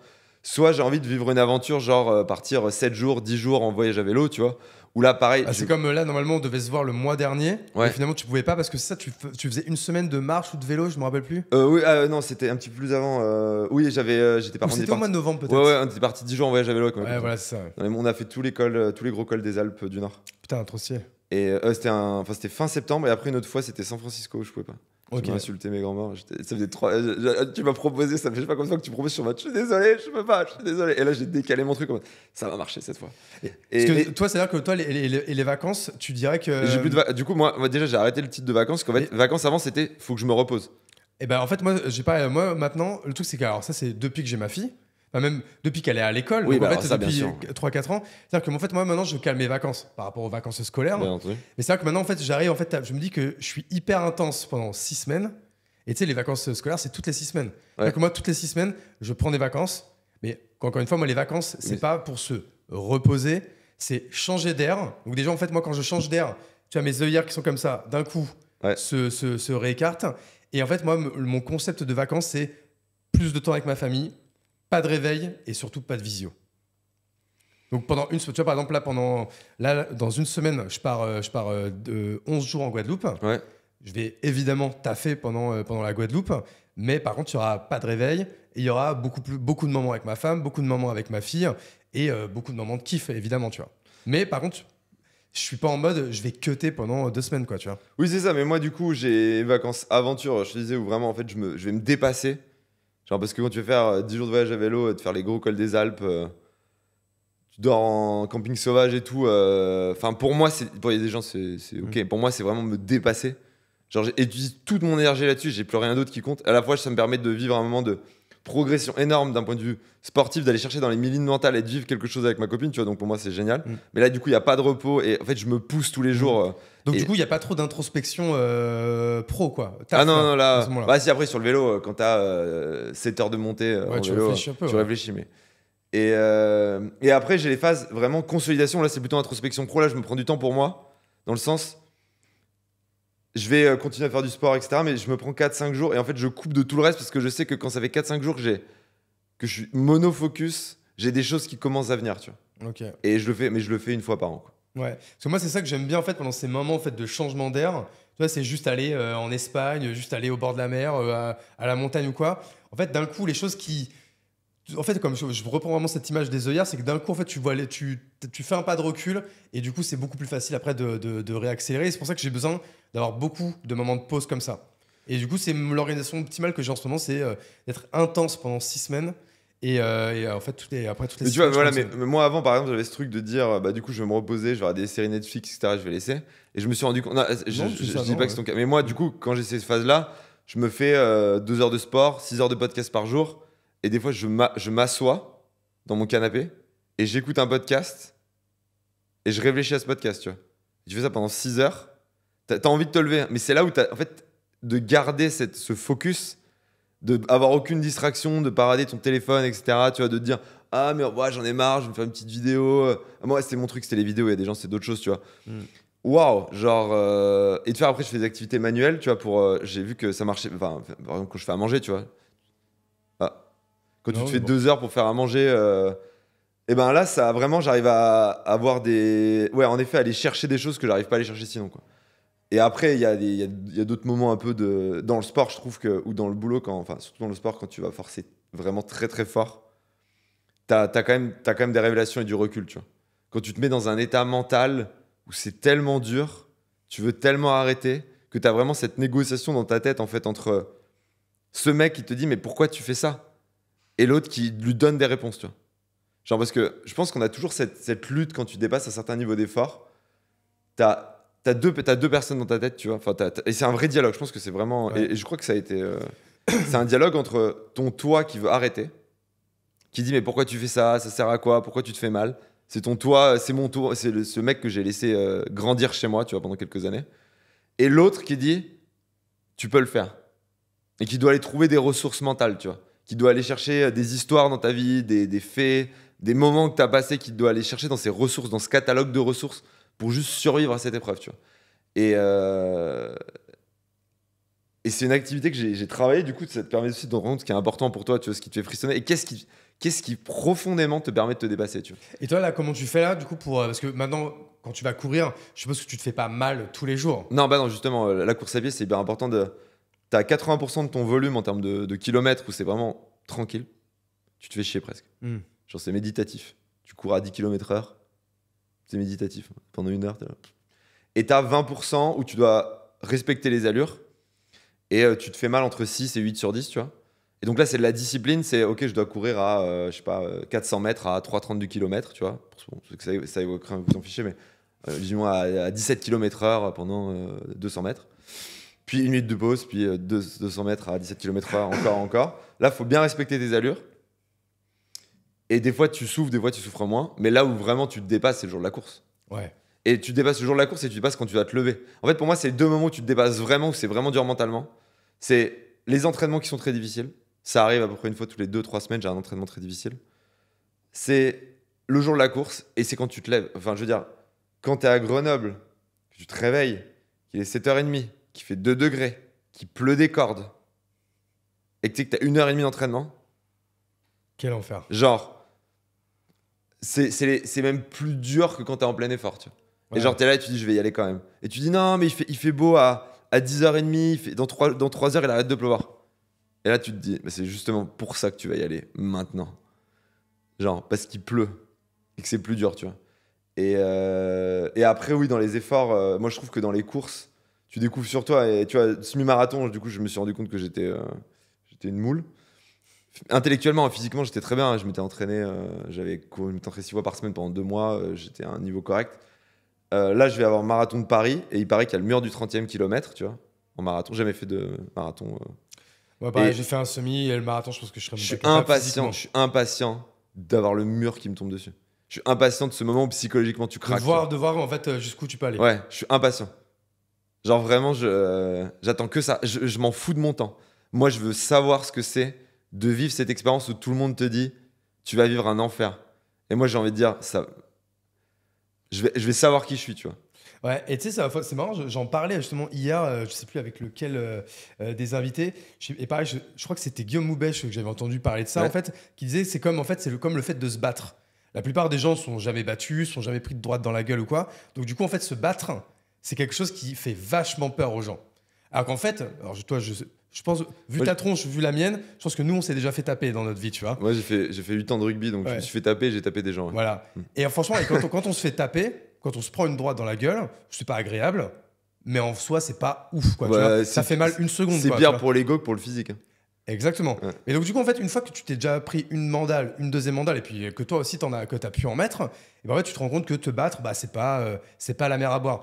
Et ben, je pense que c'est un petit peu pareil, en fait. Alors, peut-être que je m'éloigne un peu, mais en fait, c'est le fait d'accepter que se faire mal, en fait, ça fait mal, mais du coup, t'en es capable, en fait. Alors que la plupart des gens, justement, essaient de ne pas, en fait, jamais connaître ce truc d'inconfort. Alors, en effet, hein, je demande pas aux gens d'aller se battre. Ouais, allez courir. Plutôt courir. C'est mieux que de se battre. Mais en fait, c'est un peu, tu vois, c'était un peu pour être un peu dans la métaphore, c'est un peu ça, quoi. En escalade, par exemple, il y a 2 trucs là que je vais essayer. Il y a 3 choses que j'ai envie d'essayer pour me dépasser. Parce que justement, j'ai trouvé que je me fais mal en course à pied, mais pas assez, tu vois. Je vais pas chercher assez loin parce que j'aime m'entraîner. J'aime trop m'entraîner. Pour vraiment... C'est quoi en fait, t'aimes t'entraîner parce que t'aimes. J'aime courir. C'est quoi, c'est le côté sportif? Non, j'aime courir. Je suis bien quand je cours. Quand je cours, je suis trop bien. Ouais, donc c'est plus un hobby, quoi. C'est un truc qui te fait du bien. Ça me fait du bien. Et donc, du coup, c'est pour ça que je me suis dit. Après, je déteste me lever quand il fait 7h30. Voilà, mais pour le coup, c'est un Netflix où quand même il y a des moments où t'as pas envie d'y aller. Ça t'augmente ton niveau de base de dopamine. C'est hyper bien. Mais je me dis, c'est pas comme ça que je vais continuer à progresser. Tu vois. C'est pas comme ça que je vais continuer à me pousser. Parce que si tu dis, ouais, moi. Stay hard, je suis un gros bourrin, je continue à pousser, et en fait à la fin t'as poussé et tu restes dans la zone que t'as poussé, en fait t'arrêtes de pousser. Ouais. Tu redeviens. T'étais juste un peu plus loin qu'avant, mais en fait t'as augmenté ta zone. Mais du coup, j'ai 3 choses que je veux tester. Je me suis inscrit avec mon directeur technique à lui qui a un peu plus l'habitude de faire une grosse course. C'est un 180 km et 11 500 mètres de dénivelé. Ouais, ok, solide. Ça, c'est sur 4 jours. C'est plus facile physiquement que de le faire d'un coup, mais psychologiquement, il paraît que c'est beaucoup plus dur. Donc ça c'est pareil, je suis impatient, mais je serai impatient. Donc ça c'est quoi, c'est ton étape d'après le marathon? C'est juillet, ouais. Ok. À Grenoble. Après j'ai le deuxième truc qui est du coup l'escalade, parce que je suis terrifié en hauteur. Pareil. Donc, non mais moi l'escalade, genre les gens se rendent pas compte, mais c'est ridicule parce que moi vraiment c'est mentalement, c'est une épreuve, tu vois. Mais je suis à côté d'enfants, tu vois. Ouais. Des fois il y a un gosse de 8 ans, il fait la même voix que moi. Donc c'est une épreuve d'humilité. On sait tous que l'humilité c'est pas ma compétence principale. Donc c'est vraiment un truc d'humilité. Et je me pousse. Au début, je grimpais en moule, tu sais, c'est quand t'as la corde. Déjà, c'était vraiment dur. Et là, j'essaie de grimper en tête. Ça veut dire quoi? En tête, c'est quand tu mets ta corde, mais du coup, quand tu tombes, tu peux tomber beaucoup plus bas, quoi. Ah oui, donc tu peux pas mourir, mais par contre, tu te fais peur de ouf. Tu peux te faire bien mal. Ouais. Tu peux vraiment te faire bien mal. Ouais, c'est que ça te. Tu peux vers 4-5 mètres. Si tu tombes mal, si tu tombes bien, tu tombes sur les pieds, y a pas de souci. Les gens qui ont l'habitude de tomber, ils vont te dire, ah non, mais il peut rien t'arriver, tu vois. Mais quand t'es teubé, que t'as peur et que tu paniques, hashtag moi, il peut t'arriver des sales emmerdes. Après, grimper en tête, c'est la façon normale de grimper. Hein. Ouais, je veux dire, grimper en moulinette, c'est un truc de débutant. Genre, les gens, ils me regardent, tu vois, les autres, les gens sont sympas à la salle, ils me jugent pas, tu vois. Mais ils me regardent en moule, ils sont en mode, bon, c'est quand que tu passes à l'étape d'après, tu vois. Et moi, je suis en mode, attends. Bref. Et après, j'aimerais bien me remettre aussi. Tu sais, je m'étais vachement raconté l'histoire sur, ouais, j'ai fait beaucoup de rugby et je suis trop vieux pour faire du rugby, tu vois. Après, il faut quand même être toujours dans la même ville pour faire du rugby parce que t'as les matchs le dimanche et tout. Mais pareil, j'aimerais bien me refaire une saison de rugby, tu vois. D'ici un ou 2 ans. Pareil, c'est qu'il faut se déplacer. Mais on risque de s'installer à Bourg-Saint-Maurice. Ouais, on risque de s'installer normalement avec ma copine peut-être à Bourg-Saint-Maurice. Du coup, on arrêtera de changer tous les 6 mois. C'est où ça? C'est Bourg-Saint-Maurice, c'est à côté des Arcs, tu vois. Ah ouais, donc c'est Val d'Isère, les Arcs et tout, c'est le village en bas. Et je sais pas encore, mais en tout cas, c'est probable qu'elle, professionnellement, elle puisse s'installer dans une ville. Elle a envie peut-être de s'installer dans une ville. Donc il y a un moment, en tout cas, ça va arriver dans les 5 prochaines années, tu vois. Et je pense que j'irai me refaire une saison parce que de rugby, parce que vraiment les sports de combat par équipe, ça a une place spéciale dans ma vie. Et je sais qu'il y a une question de moment. Tu vois, il y a des choses que je pourrais plus faire à 50 ans. Et là, j'ai envie de le faire, donc je vais le faire. Mais bref, c'est un peu les trucs où je me dépasse que pareil, sur un terrain de rugby, t'as jamais envie d'y aller. T'as pas envie d'entrer sur un terrain de rugby. Enfin, il y a peut-être des gens qui ont envie, mais en tout cas, moi, j'avais pas envie, tu vois. J'adorais la sensation après. Et du coup, je me dis, repasser à cette étape, retourner, me battre, tu vois, contre un mec qui se fait 120 kilos, qui te court dessus avec un ballon, et si tu l'arrêtes pas, ton équipe, elle perd, tu vois. C'est quand même des choses dans le cerveau où je pense que je suis pas sûr d'être encore capable de le faire. Et du coup, je suis impatient de voir, tu vois. Ouais, ok. Et est-ce que tu dirais que là, en fait, là, ça qu'on parle, du coup, on parle beaucoup de sport depuis tout à l'heure. Toi, est-ce que c'est devenu un peu aussi une forme un peu d'addiction? T'en as besoin maintenant pour vivre? Parce qu'en fait, j'ai l'impression qu'à l'époque, c'est ça qu'il y a peut-être des gens qui vont te découvrir dans ce podcast. En fait, c'est ça que, pour resituer un peu en 2 mots, moi, comment je t'ai connu comme beaucoup, c'est que t'étais un peu le. Oui, c'est vrai que tu m'as dit, ouais, vas-y, on fait pas l'intro, on va pas reparler. C'est vrai que ça fait 50 minutes. Et au fait, c'est qui ce mec? Alors, il s'appelle Grégoire Gambato. Ouais, salut, c'est moi. Comment en fait beaucoup de gens, dont moi, t'ont connu, c'est que t'étais un peu le mec number one de LinkedIn, en fait. C'est-à-dire que t'étais le mec qui avait le plus de reach. Ouais, je faisais 30 millions de reach par an, ouais. Ouais, donc c'était 30 millions, c'est quand même ultra solide. Enfin, j'ai fait 30 millions 2 années d'affilée, quoi. Ouais. Et c'était, en fait, t'étais un peu, une des têtes de gondole, en fait, un peu de cette nouvelle génération LinkedIn. C'est-à-dire en grosso modo, des 25-35 ans qui maintenant pullulent sur LinkedIn, dont je fais partie, donc beaucoup de gens font partie. Alors que toi, t'étais dans les premiers et surtout, t'étais celui qui a été le plus haut, plus vite, quoi. Ouais, et surtout, t'avais une forme d'addiction aussi avec ça. Totalement. Après, j'étais le seul. Je pense que ce qui a été particulier, c'est que j'avais un ton particulier et que j'étais le premier gros qui venait de LinkedIn. J'étais pas connu par ailleurs. C'est-à-dire que toi, en fait, j'étais pas connu sur YouTube, j'avais pas de podcast, j'avais pas de médias, personne savait qui j'étais avant LinkedIn. Et t'as incarné ce qu'on peut appeler maintenant sur un peu ce système de community-led growth. Ouais. C'est-à-dire que toi, en fait, la croissance de ton agence de l'époque, qui était Germinal, en fait, est beaucoup venue de base de par ta communauté, ton audience et de cette stratégie LinkedIn. Les 2 premières années, c'était que des talks. C'était que des talks que je faisais jusqu'à 100 talks par an en physique. Et après, je suis passé sur LinkedIn et après, c'est devenu le relais de croissance principal. Mais les gens oubliaient qu'on est quand même arrivé à 2 millions de chiffre d'affaires annuel avec 0 LinkedIn. Ouais. Mais après, c'est ce qui nous a permis de grossir. On a vendu 1 million et quelques de formations comme ça, etc. Donc, ouais. Et oui, alors j'ai une personnalité très sujette aux addictions quand même. Mais oui, LinkedIn, c'était... LinkedIn, en fait, j'ai voulu maîtriser. En fait, c'était une ère dans laquelle j'avais envie de progresser. J'avais envie d'être connu. J'avais envie de savoir ce que c'était d'avoir des gens qui t'arrêtent dans la rue. Tu vois. Et j'ai eu ma dose de gens qui m'arrêtent dans la rue. Je voulais le savoir. On t'arrête plus dans la rue maintenant ? Si, ça m'arrive encore régulièrement, une fois mais beaucoup moins, toutes les 2-3 semaines, quoi. Ouais. Mais maintenant, c'est plus en mode. Par exemple, je suis passé avec Théo Lyon, il y a des gens qui m'ont vu dans Théo Lyon. Puis à Grenoble, maintenant, il y a 2-3 vidéos où j'ai parlé de Grenoble qui sont devenues virales sur des comptes de Grenoble. Okay. Maintenant, à Grenoble, les gens me reconnaissent. Ah, t'es le mec, tu vois. Parce que j'étais dans un lycée un peu difficile, du coup. T'es un peu la petite célébrité de Grenoble, quoi. Oui, enfin, célébrité. Non, mais célébrité, je veux dire, il y a quelques mecs qui me connaissent, qui n'étaient pas dans mon audience de LinkedIn et qui m'ont connu sur des comptes Instagram, etc., ou qui ont fait quelques centaines de milliers de vues, qui, à Grenoble, du coup, voilà. Bref, mais je suis pas une célébrité à Grenoble, c'est juste qu'il y a plus de... Avant, personne m'arrêtait à Grenoble parce qu'il n'y avait pas trop l'écosystème tech. Maintenant, il y a eu 2-3 vidéos comme ça. Bref, whatever. Et du coup... LinkedIn, en fait, je voulais progresser, c'était pour le business au début. Et je voulais devenir cette personne, tu vois. Genre, je voulais devenir ce mec connu qu'on a. Parce que je pensais que je serais. Je me disais, mais si tout le monde me connaît, genre, ça va être génial, tu vois. Genre, je vais être connu, je vais être respecté, les gens vont m'inviter dans des podcasts et tout. L'ego trip avait une grosse place. De toute façon, ça se voyait, ça se sentait. L'ego trip avait aussi une grosse place dans ta stratégie LinkedIn. En fait, au début, je pense que je voulais vivre cette expérience. Il y avait toujours eu, de toute façon. J'ai commencé comme ça aussi. Il y a toujours eu de l'ego dans tout ce que je fais. Je veux dire, si ça transparaît pas, c'est que vous devez. C'est qu'il faut écouter. C'est que vous êtes vrai, ouais. Il y a un problème. Vous sentez pas l'ego dans tout ce que je dis. Généralement, les gens me trouvent insupportable les 2 premières heures et après ils arrêtent. Donc ils savent pas ce qui se passe derrière. Mais globalement, il y avait vraiment un truc d'ego. Mais il y a un moment où je voulais vivre cette expérience et c'était drivé par le business et l'expérience. Et il y a un moment où ça a arrêté d'être drivé par le chiffre d'affaires et par le fait de vivre une expérience, mais c'était juste drivé par l'addiction. Et si je faisais pas mes likes, je me sentais misérable, mais misérable. Ouais. Tu pouvais passer des mauvaises journées. C'est quand je te parle de ces pics avec c'est des pics de moins en moins. À un moment, je faisais 5000 likes, ça me permettait juste de rester à flot, tu vois, mentalement. Ouais. Alors que maintenant, faire 5000 likes, c'est quelque chose. Non, oui, maintenant, c'est un peu... maintenant, je fais des posts, je fais 80 likes. Et maintenant, tu vois, je prends plaisir, je fais beaucoup moins de contenu, mais j'en fais un petit peu, à écrire. Je me dis, qu'est-ce que j'ai envie de dire ? Et j'essaie d'écrire un contenu, et je suis fier de mon contenu, et c'est le fait d'appuyer sur publier. Alors qu'avant, appuyer sur publier, c'était l'angoisse. Parce que je me disais, est-ce que je vais avoir des likes ? Est-ce que je vais avoir des commentaires ? Et est-ce que les gens vont m'aimer ? Est-ce que les gens vont m'aimer, ouais. Et franchement, des fois, j'avais 200 commentaires positifs et 3 commentaires négatifs, et je lisais ces commentaires, et j'en parlais à mon associé et tout. Et je disais, non, mais le mec, il a dit ça. En plus, tu lui faisais perdre du temps. Non, mais c'était une catastrophe. Et quand même, dans le sport, la différence, c'est que quand je vais faire mon sport, quoi qu'il arrive, je suis toujours hyper heureux, tu vois. Ouais.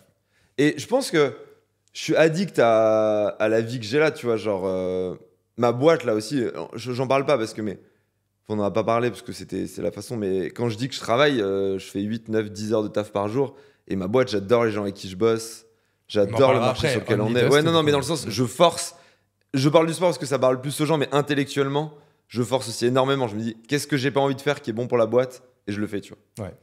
Et genre, et je me dépasse vraiment, etc. Mais je trouve que bon, le sport, ça parle plus aux gens parce que quand tu parles de dépasser dans le travail, souvent les gens, tu sais, ils ont un petit peu le.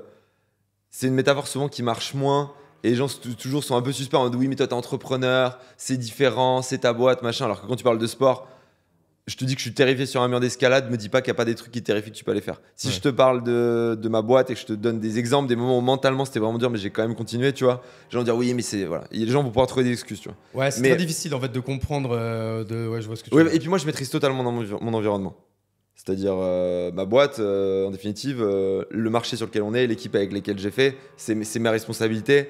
Parfois, quand tu arrives dans une boîte, tu as des choses que tu peux pas choisir, tu vois. Et tout le monde n'est pas entrepreneur, etc. Donc je peux comprendre. Mais oui, le sport, dans la mesure, est-ce que c'est une addiction dans la mesure où est-ce que je sais que ça me fait du bien et du coup je peux pas m'en passer? Oui.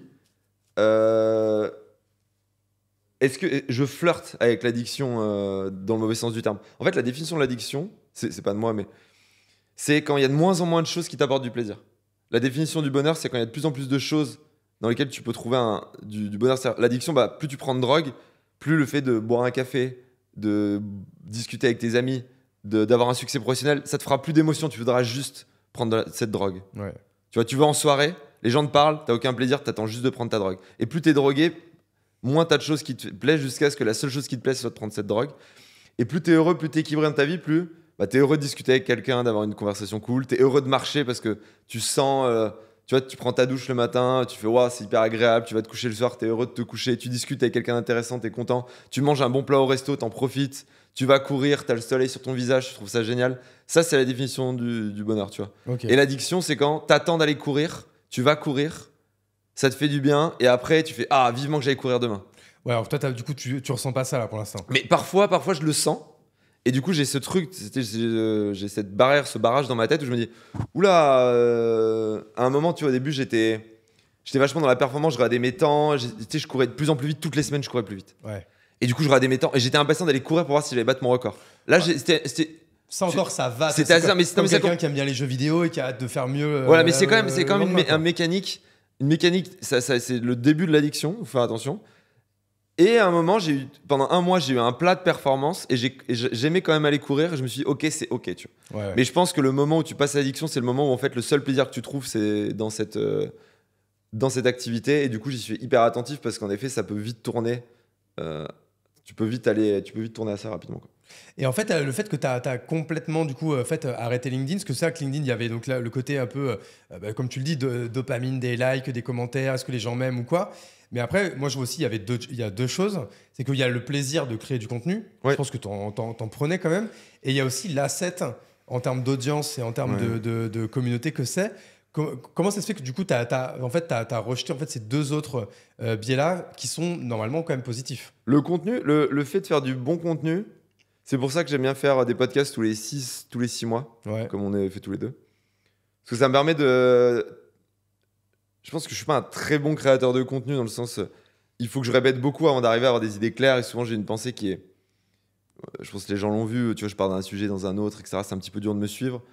Mais j'aime bien créer du contenu. Et du coup, j'aime bien faire des podcasts. Et je pense que ça me manque. Et j'essaie de trouver un moyen de le refaire, tu vois. Et pour l'instant, le seul moyen que j'ai trouvé, c'est tous les 6 mois de faire un podcast. Mais par exemple, j'ai essayé d'écrire des articles, j'en ai écrit un l'autre fois, LinkedIn, je l'ai publié, ça n'a pas très bien marché, mais je me suis dit, c'est pas mal, il faut que je continue à faire ça. Et après, professionnellement, il ne faut pas se voiler la face. Je jouais dans le monde des boîtes de services et de la tech. Donc LinkedIn était utile, alors que maintenant, dans ton business, c'est ça que non, mais tu peux peut-être redécrire quand même en deux mots ce que tu fais aujourd'hui. Le problème, c'est que je me racontais des histoires, c'est-à-dire je faisais du contenu en français pour le microcosme parisien, des boîtes tech parisiennes et des agences. Aujourd'hui, je me force à aller au-delà, tu vois. Nous, aujourd'hui, ce qu'on fait, en fait, on est une Only Dust. En gros, c'est une plateforme de coordination de l'open source. C'est-à-dire, en fait, c'est des développeurs qui veulent faire de l'open source. Ils peuvent venir sur la plateforme, ils peuvent trouver des projets, des personnes avec qui bosser sur ces projets, donc des contributeurs, et des financements. En gros, parce qu'aujourd'hui, l'open source, il y a des boîtes open core, mais il y a beaucoup de sujets open source et des technologies du coup, qui sont ouvertes, qui sont pas, du coup, il n'y a pas de modèle économique, et du coup, ça dépend beaucoup des financements, de fondations, etc. Et en gros, nous, les gens, ils arrivent, il y a toute une liste de projets, ils peuvent se mettre à contribuer très rapidement, c'est beaucoup plus facile que sur GitHub. Au début, c'était pas en mode Web3, tout ça? Ah oui, en fait, on a un marché où l'open source dans le Web3, la blockchain, c'est très développé. Donc c'est notre. Mais vous faites pas que ça? Non, on fait pas que ça. Mais c'est une grosse partie de notre marché. Mais aujourd'hui, là, par exemple, on va commencer à bosser avec des communautés Rust, où le Rust, c'est un langage qui est utilisé en blockchain, mais qui ont aussi sur des sujets qui sont pas du tout blockchain. Et comment ça se fait que tu es arrivé là-dedans? Comment tu es passé en fait du milieu des agences? Parce que pour redire en fait Germinal, comment c'était quoi au début, c'était la tagline de Germinal? C'était une agence de growth marketing. Tout simplement. On voulait être l'anti-agence. Et je pense qu'on a vraiment cassé tous les codes de l'agence. Quitte à des fois peut-être un peu trop casser les codes. Des fois, tu peux aussi garder d'autres trucs. Ouais. Et après, on a fait de la formation en ligne. Ouais, et la formation en ligne, ça avait bien marché aussi en growth, du coup. Et du coup, en fait, justement, je voulais passer au niveau ce qui, pour moi, était le niveau du dessus. C'est-à-dire que maintenant, mon plus gros client, c'est un Américain et un Israélien, tu vois. Des boîtes américaines et israéliennes.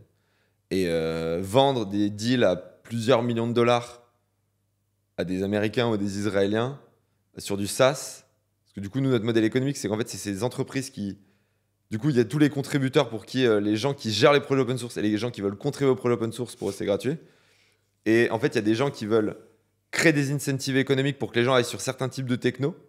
Parce qu'en fait, soit parce qu'ils en sont dépendants, c'est-à-dire des entreprises qui construisent et qui sont dépendants de certaines librairies ou qui ont besoin que certains langages continuent à évoluer, etc. Soit parce qu'ils veulent créer un incentive, donc une récompense, une incitation à faire que les gens en fait, vont aller construire sur ces technos parce que eux, ça va permettre de faire du chiffre d'affaires. Par exemple, tu vois, si tu as une entreprise qui développe un nouveau modèle d'IA qui veut qu'il y ait des développeurs qui l'utilisent, mais ils savent que leur modèle il est encore un petit peu jeune. Je prends le modèle d'IA, mais parce qu'on est plutôt sur des likely, enfin des prouvers, des machins, des trucs. Bref, c'est d'autres sujets, mais les gens connaissent pas très bien, donc je préfère parler d'un exemple concret. Plus complet. Les gens vont dire, ok, je vais te payer pour utiliser ce modèle, pour jouer avec, pour essayer de créer et tu vois, de l'améliorer. Parce que je sais que ça marche pas très bien et que du coup je te donne des bourses, tu vois. Ouais. Parce que la techno est toute nouvelle, parce que le langage est tout nouveau, etc. Et donc du coup ces entreprises-là qui soit sont dépendantes, soit ont envie de créer un système incitatif parce que économiquement ils s'y retrouvent, en fait on prend un pourcentage sur tous les flux financiers qui passent, tu vois. Ok. Et comment t'en es venu en fait à... Déjà, qui a eu cette idée? C'est toi? C'est pas... Enfin, t'es toujours avec Paco? Ouais, je suis toujours avec Paco, ouais. On est tous les deux, ouais. Et vous avez pas un troisième associé, non? Vous êtes que tous les deux? Au début, on a été trois. Sur Germinal, on était trois. Avec Benjamin, après, on a continué juste avec Paco. Et là, on était trois pendant les premiers mois. Et en fait, c'est Abdelhamid Bakhta qui était le troisième cofondateur. On a bossé ensemble quelques mois. Et maintenant, c'est notre plus gros client. Ok. Donc en fait, à un moment, on a dit, il n'y a pas de fit de deux côtés. Il est parti chez notre plus gros client et aujourd'hui, c'est le plus gros utilisateur de la solution. Okay. Et donc, on se parle, genre, c'est marrant parce qu'on se parle presque plus maintenant qu'avant. Parce que comme il utilise le produit, il nous fait des retours et tout. C'est assez cool. Enfin, en tout cas, on est. Voilà. Et comment t'es passé de Germinal à ça où en fait, il n'y a aucun rapport? Moi, je voulais faire du produit, je voulais plus faire de service. Je déteste ce service. Voilà, je m'en suis rendu compte. C'est un très beau business. Le service, c'est très cool. Il y a des boîtes de malades, et tout, mais j'en peux plus. Quoi. Je pense que t'es fait pour certains types de trucs et j'étais pas fait pour ça. Et c'était pas en mode. Et c'était pas. Genre, c'est dur, mais c'est bon pour moi, quoi.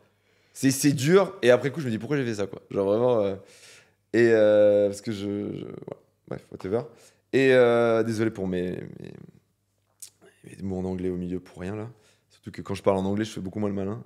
Et donc, du coup, on arrive, on a dit la blockchain, ça nous fascine, tu vois. Et donc, on s'est lancé dans la blockchain. Et on a commencé, et en fait. Et juste, on cherchait une idée, tu vois. En fait, on a levé. On cherchait un problème à. On cherchait un problème, et en fait, on est tombé. Au début, on voulait bosser pour les DAO, les organisations décentralisées. Et en fait, on s'est rendu compte qu'on avait plus de concurrents que de clients. C'est moi aussi. Voilà, expert en études de marché. Vraiment on avait plus de concurrents, vraiment littéralement. Genre, on avait un tableau avec tous nos concurrents et nos clients, il y en avait genre 40. On disait, oulala, on a un problème. Enfin, 40 qui pouvaient payer. Bon, bref, on va pas rentrer dans les détails. Et on s'est dit, ok, moi je suis fasciné par la coordination à grande échelle des organisations. Tu vois. Moi je suis fasciné par les organisations, tu vois, la démocratie, le droit constitutionnel, comment tu fais que. Tu vois, parce que la démocratie, en fait, c'est juste une coordination à grande échelle, tu vois. Alors après, il y a plein de défauts, etc. Mais c'est fascinant, tu vois, de voir qu'il y a 500 personnes qui décident, qui ensuite font faire ça. Il y a des gens là qui votent pour tel machin, etc. Et on s'est dit, où est-ce que ça marche? On dit, l'open source, c'est quand même des centaines de. Enfin, 2025, ça devrait être 100 millions de personnes qui auront contribué à l'open source. Tu peux peut-être décrire ce que c'est l'open source? L'open source, c'est développer des technologies qui, du coup, sont qui a plusieurs types de licences, mais qui, la plupart du temps, sont ouvertes et peuvent être utilisées par d'autres. Donc, en fait, tu développes une techno et d'autres gens peuvent l'utiliser dans leurs produits ou la faire évoluer, tu vois. Donc, en fait, tout est transparent. C'est comme si tu vois, build in public où tu donnes tes chiffres, ta méthodologie, tes documents Notion en interne, tes salaires, etc. En fait, ça, c'est l'open source, mais business, tu vois. En gros, tu donnes tout et quelqu'un peut reprendre ta grille de salaire et l'améliorer ou te suggérer d'améliorer ta grille de salaire. Mais en gros, tout le monde peut utiliser ce que tu as fait en termes de techno pour construire dessus. Et ça crée des network effects technologiques où en fait, plein de gens utilisent des technologies, peuvent utiliser d'autres technos qui ont été développés pour développer une nouvelle techno qui elle-même pourrait être utilisée par d'autres personnes. Et donc, l'open source, c'est, contrairement aux entreprises qui développent une boîte, faire une technologie fermée, où en gros, c'est juste pour eux et ils l'exploitent commercialement. Apple, par exemple, qui est l'exemple peut-être le plus, les plus connu. Pardon ? Comme Apple, par exemple. Oui, exactement. Voilà, tu vois, où tous les brevets, etc., où personne peut utiliser leur techno et tu l'exploites commercialement, à l'opposé de, par exemple, en fait, Internet, quoi. 90% de la structure Internet est open source. Tu vois. 90% de la structure Internet est open source. Et demain, si une boîte disait, ah bah non, en fait, tout ce code-là avec le source, c'est moi, bah, aucune entreprise pourrait plus construire sur Internet. Tu vois. Bref, et on s'est dit, ok, c'est génial, l'open source, ça marche, mais il y a un problème de financement. Et on a vu que dans la blockchain, il y avait beaucoup de protocoles de blockchain, d'entreprises qui disaient on va prendre un pourcentage de nos gains pour le donner à l'open source. Ce qui aujourd'hui n'est pas le cas dans l'open source traditionnel. Les gens, ils travaillent souvent gratuitement. C'est des grosses entreprises qui sont des mécènes, qui donnent à des fondations, qui donnent à des développeurs. Et du coup, tu as énormément de pertes de valeur, d'argent, et les montants ne sont pas gros. Et tu vois, la fondation Rust, ils donnent des bourses de $1000 par mois pour des développeurs open source. Genre, $1000 par mois. Genre. Rust, c'est un langage hyper compliqué. Enfin, ça n'a aucun sens. Et dans la blockchain, on parlait de centaines de millions, tu vois. Et en fait, les mecs sont venus nous voir, ils nous ont dit voilà, nous, on veut désintermédier, on veut plus qu'il y ait une fondation. En fait, on veut donner directement cet argent. En fait, cet argent, on le prend on met en place une taxe sur les transactions qui sont sur notre réseau, et on veut donner cet argent directement aux développeurs, tu vois. Sauf qu'ils n'y arrivaient pas. Ok. Et donc vous avez mis une techno au milieu. On a mis une techno, on a mis une plateforme, une techno en fait où c'est un système de gouvernance. Comment vous l'avez développé parce qu'aucun de vous deux ne développe. Si Paco aussi, Paco. Donc c'est Paco qui a fait la alors au début on a recruté des techs, et Paco à la base c'était lui qui dirigeait la team. Et quand vous avez recruté des techs, vous avez levé de l'argent tout de suite. On avait levé, ouais. En fait on avait levé pour un autre projet. Et on allait voir les investisseurs, on leur dit en fait on veut faire ça, est-ce que vous êtes chaud? Tout le monde a dit oui. Donc vous avez levé sur un projet. On a levé sur un autre projet et on avait pivoté avant de commencer en fait. Ouais, mais on avait demandé quand même aux investisseurs si c'était ok et tout. Ok. Vous aviez levé beaucoup, je crois. On avait 2,7 millions à 10 millions valo pré-monnaie. Et après là Et c'était quoi l'idée de base? C'était un SaaS de learning adaptatif. C'était en gros comment faire des cours en ligne mais adaptatifs en fait en fonction de tes résultats. Par exemple, tu as des études de cas à faire. En fonction de ton étude de cas et de tes résultats pour ton business, par exemple, tu vas avoir d'autres cours. Okay. Et du coup, ça fait qu'au lieu d'avoir 80 heures. Pas du tout, ça t'avais communiqué là-dessus? Non, pas du tout. Okay. On avait levé avec un Doc Notion. On avait commencé à faire ça avec une partie de l'équipe de Germinal. Okay. Et du coup, on avait voulu scinder la structure en deux, mais en fait, on avait mal communiqué. Du coup, c'était pas possible. Du coup, on a vendu la structure. C'est vrai que ça avait été un bordel, hein, toute cette. Gros bordel. Surtout quand t'es hyper connu, tout le monde raconte des histoires à dormir debout. T'as des anciens membres de ton équipe qui, certains, profitent de ta notoriété de façon positive. Et d'autres, au contraire, se disent tiens, je suis en manque de reach ce mois-ci, qu'est-ce que je pourrais faire comme poste sur mon ancien boss pour le démolir? Donc c'était assez particulier. Et du coup, on s'est lancé là-dedans. On a recruté notre équipe. Donc on avait levé 2,7 millions. Et là, on a relevé en. Désolé, je suis juste attiré par le rouge. On a relevé. Je rate pas du tout, je suis juste. Ah, c'est rouge, c'est génial.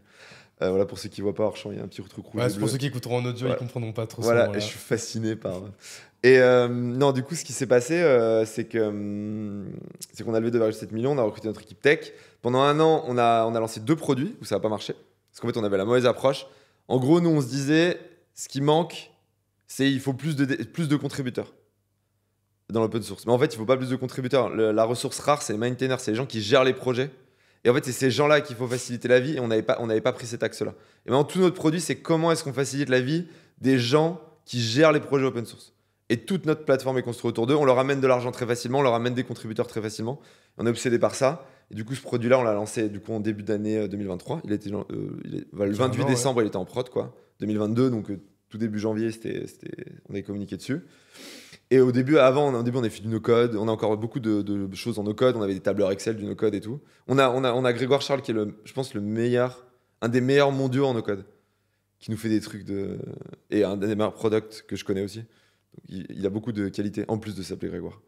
qui est ancien, qui était chez Exa, qui était Head of Product chez Exa. Ok. Et qui est vraiment très très fort. Et Exa, du coup, c'est pour ceux qui. eFounders, ouais. C'est eFounders, Thibaut Elzière, voilà. saison 2 dans La Chapelle Radio, si vous voulez écouter. Exactement. Très bon épisode. Très très très brillant, Thibaut Elzière. Il y a peu d'entrepreneurs français que j'admire vraiment et il en fait partie. Lui, il est dans mon top, ouais. Clairement. Et je vais plutôt chercher mon aspiration internationale, mais on a quelques Frenchies qui sont très bons. Bref. Et du coup, Grégoire Charles, donc nos codes, donc on a testé et maintenant notre produit, du coup, ce qui est beaucoup mieux, mais on a vraiment, en fait, on est à l'étape par étape, quoi. En fait, juste on arrive sur un marché, on a vu un problème et on a mis genre 9 mois à bien frame le problème. Ouais. Et on a mis 12 mois à construire un produit qui règle ce problème avec quasiment rien en manuel, quoi. Et là, ça commence à se. Ce qui était cool, c'est que vous aviez les fonds pour avoir un peu le temps de vous tromper, en fait. Oui, exactement. Et là, on a relevé du coup en juillet, on a doublé la valo. Ouais, donc on a levé au moment où c'était sur notre secteur qui était open source blockchain, donc on lève avec des fonds spécialisés en open source blockchain. C'est pas les meilleurs buzzwords. À ce moment-là, c'était moins 90%, je crois, en volume de levée de fonds. Ouais. On était au deep du deep. Et on a levé en 8 jours, on a levé 3 millions à 20 millions pré-monnaie, donc on a doublé la valo. Avec un très bon fonds européen, on voulait du coup commencer à arriver sur des fonds plus internationaux. Donc Fabric, qui ont une thèse sur l'open source dans la blockchain. Okay. Et sur le fait qu'en fait ça va créer une open economy et que d'un point de vue technologique ça va libérer. Enfin, ils nous ont envoyé leur white paper qu'ils avaient fait en 2018. C'était notre boîte, quoi. Tu dis putain, c'est notre tagline, quoi. Ah ouais, non, c'était notre boîte. Quoi. Ouais, c'était waouh, j'étais en mode waouh, le fit était parfait. Enfin, génial. Et voilà. Et du coup, on s'est développé. Là, on est 14 et on devrait et on grossit bien. Et on a eu deux. On pas rentable encore, je suppose. Alors pas loin du tout. Okay. Parce qu'en fait, notre problème à nous, c'est qu'en fait, j'aimerais bien dire qu'on est rentable, mais je saurais dans 7 jours si on est rentable. C'est marrant les gens qui regardent leur montre pour dire dans 7 jours. Ouais, parce qu'il y a la date. Non, mais... Ah, il y a la date, ok. Non, mais je troll 7 jours, j'en sais rien. Mais non, en fait, ce qui se passe, c'est que nous, on est payé en token par nos clients. Et en dollars aussi, mais du coup, on a beaucoup de contrats en token, de gros contrats en token, et en fait, ça dépend de la valorisation. Et donc, en ce moment, comme les cours sont en train de remonter un peu, on est encore à la moitié du cours du top. Enfin, pour certains, ça dépend des jetons. Mais... Et du coup, là, on est vraiment pas loin d'être... Enfin, si ça monte encore un petit peu, on est rentable. Bon, de toute façon, vous visez la rentabilité d'ici la fin de l'année ou l'année prochaine, quoi. En fait, on vise même pas la rentabilité. Nous, on vise la croissance avec une densité de talent extrêmement élevée. Ok, alors ça, vas-y, intéressant ça, densité de talent. C'est un mot-clé qu'on entend beaucoup pour ceux qui ont lu la biographie de... Non, pas la biographie, mais tu sais, le livre de Reed Hastings. Ouais, c'est marrant parce que j'ai pas... Ouais, moi, j'ai lu, j'aurais dû lire plus du bouquin. C'est parce que ça, ce mot densité de talent... Oui, ça vient de là. Ah non, mais ça vient de là. Moi, je sais, j'ai lu la moitié. Il est repris au moins 20 fois, quoi. Non, mais maintenant, il faudrait que je le relise parce que je pense que je l'avais lu à l'époque, mais j'avais pas tous ces concepts. En fait, moi, j'étais obsédé par le fait de faire une boîte avec une densité de talent. Et ben, je peux t'assurer que tous les gens que je connais qui parlent de densité de talent, il y en a 95% qui savent pas ce que c'est. Parce que moi, ça faisait 2 ans, déjà chez Germinal, je pensais qu'on avait une densité de talent. On avait des gens très forts. T'avais des gens forts. Il y en a plein qui en fait, où il y a. Alors, vous étiez pas assez nombreux, on pourra pas parler de Germinal Mafia ou quoi. Non. Mais quand même, t'en as au moins 3 ou 4 qui sont devenus des entrepreneurs reconnus, tu vois. Oui, voilà. Donc c'était une bonne école, en fait. Non, c'était une bonne école, mais il y a une différence entre être une bonne école et avoir une densité de talent. C'est-à-dire que... Et moi, ça faisait 2 ans, franchement, ça fait 3 ans que je pensais que j'avais une densité de talent chez Germinal, puis au début de cette boîte, puis au milieu de cette boîte, etc. Et là, maintenant, je touche les effets dont j'avais entendu parler et je le sens pour la première fois. Et je le disais déjà il y a 12 mois, et peut-être que dans 12 mois, je te dirais qu'aujourd'hui, je me trompais. Donc je pense que je suis encore au milieu du chemin, tu vois. Donc je peux pas tirer des grandes conclusions. Mais il se passe un truc quand tout le monde est à sa place. Genre... Donc là, en plus, petite équipe encore, donc 15 personnes. Bah encore, on recrute pas. Hein. C'est-à-dire qu'on a levé 3 millions, on a recruté 2 personnes. Moi, je sais pas toi, mais par exemple, moi, je sais que je suis pas quelqu'un, je pense, qui aurait une grosse compétence pour gérer des équipes de 50 et plus. Non, mais il y a des gens déjà qui aiment ça. Mon bon chiffre, c'est en dessous de 20, quoi. Ouais. C'est le moment où, en fait, je trouve que tu vas le plus vite. C'est le plus facile. C'est le meilleur rapport poids-puissance. Et c'est le plus facile d'avoir justement la meilleure densité de talent possible. Parce que et c'est le moment, en fait, où tu as encore le plus de trésor, le plus de rentable. Enfin, je trouve que c'est le meilleur moment, en fait. Quoi. Nous, on paye très bien les gens. On paye à peu près... Alors, il y a des gens toujours dans l'équipe qui te diront que c'est pas le cas. Il y en a peut-être 1 ou 2. Mais on paye entre 10 et 20% au-dessus du marché. C'est exactement la thèse de Netflix. Hein. Putain, mais ça me flingue. Putain, j'ai réinventé la roue. T'as rien inventé, Gambato. Là. Et je sais très bien. Ah non, mais là, je suis pas en train de... Je savais que j'avais rien inventé, mais c'est assez déprimant de pas bosser 2 ans, d'y réfléchir tous les jours et de te rendre compte que c'est le bouquin que tu as lu il y a 2 ans et dont tu te souviens même pas. Bah, en fait, c'est ça. En fait, leur thèse à eux, c'est vraiment énorme densité de talent. Non, parce que j'aime bien. Full liberté, full responsabilité, énormément de mise de contexte. Mais il a raison. Et feedback obligatoire de tous les côtés, quoi. Ok, bah merci de me le rappeler. Mais le seul truc que j'avais retenu de l'époque, c'est qu'il faut pas mettre la liberté et la responsabilité au début, tu vois. Parce que si t'arrives, en fait, il faut le faire quand t'as la densité de talent. Ah, exactement. En fait, c'est une condition. En fait, dans leur truc, ils disent ça, c'est la recette vraiment pour être au top du top. Ouais. Mais s'il manque un ingrédient, c'est la cata. Tout se casse la gueule. Tous les dominos. Et c'est ça que j'avais retenu.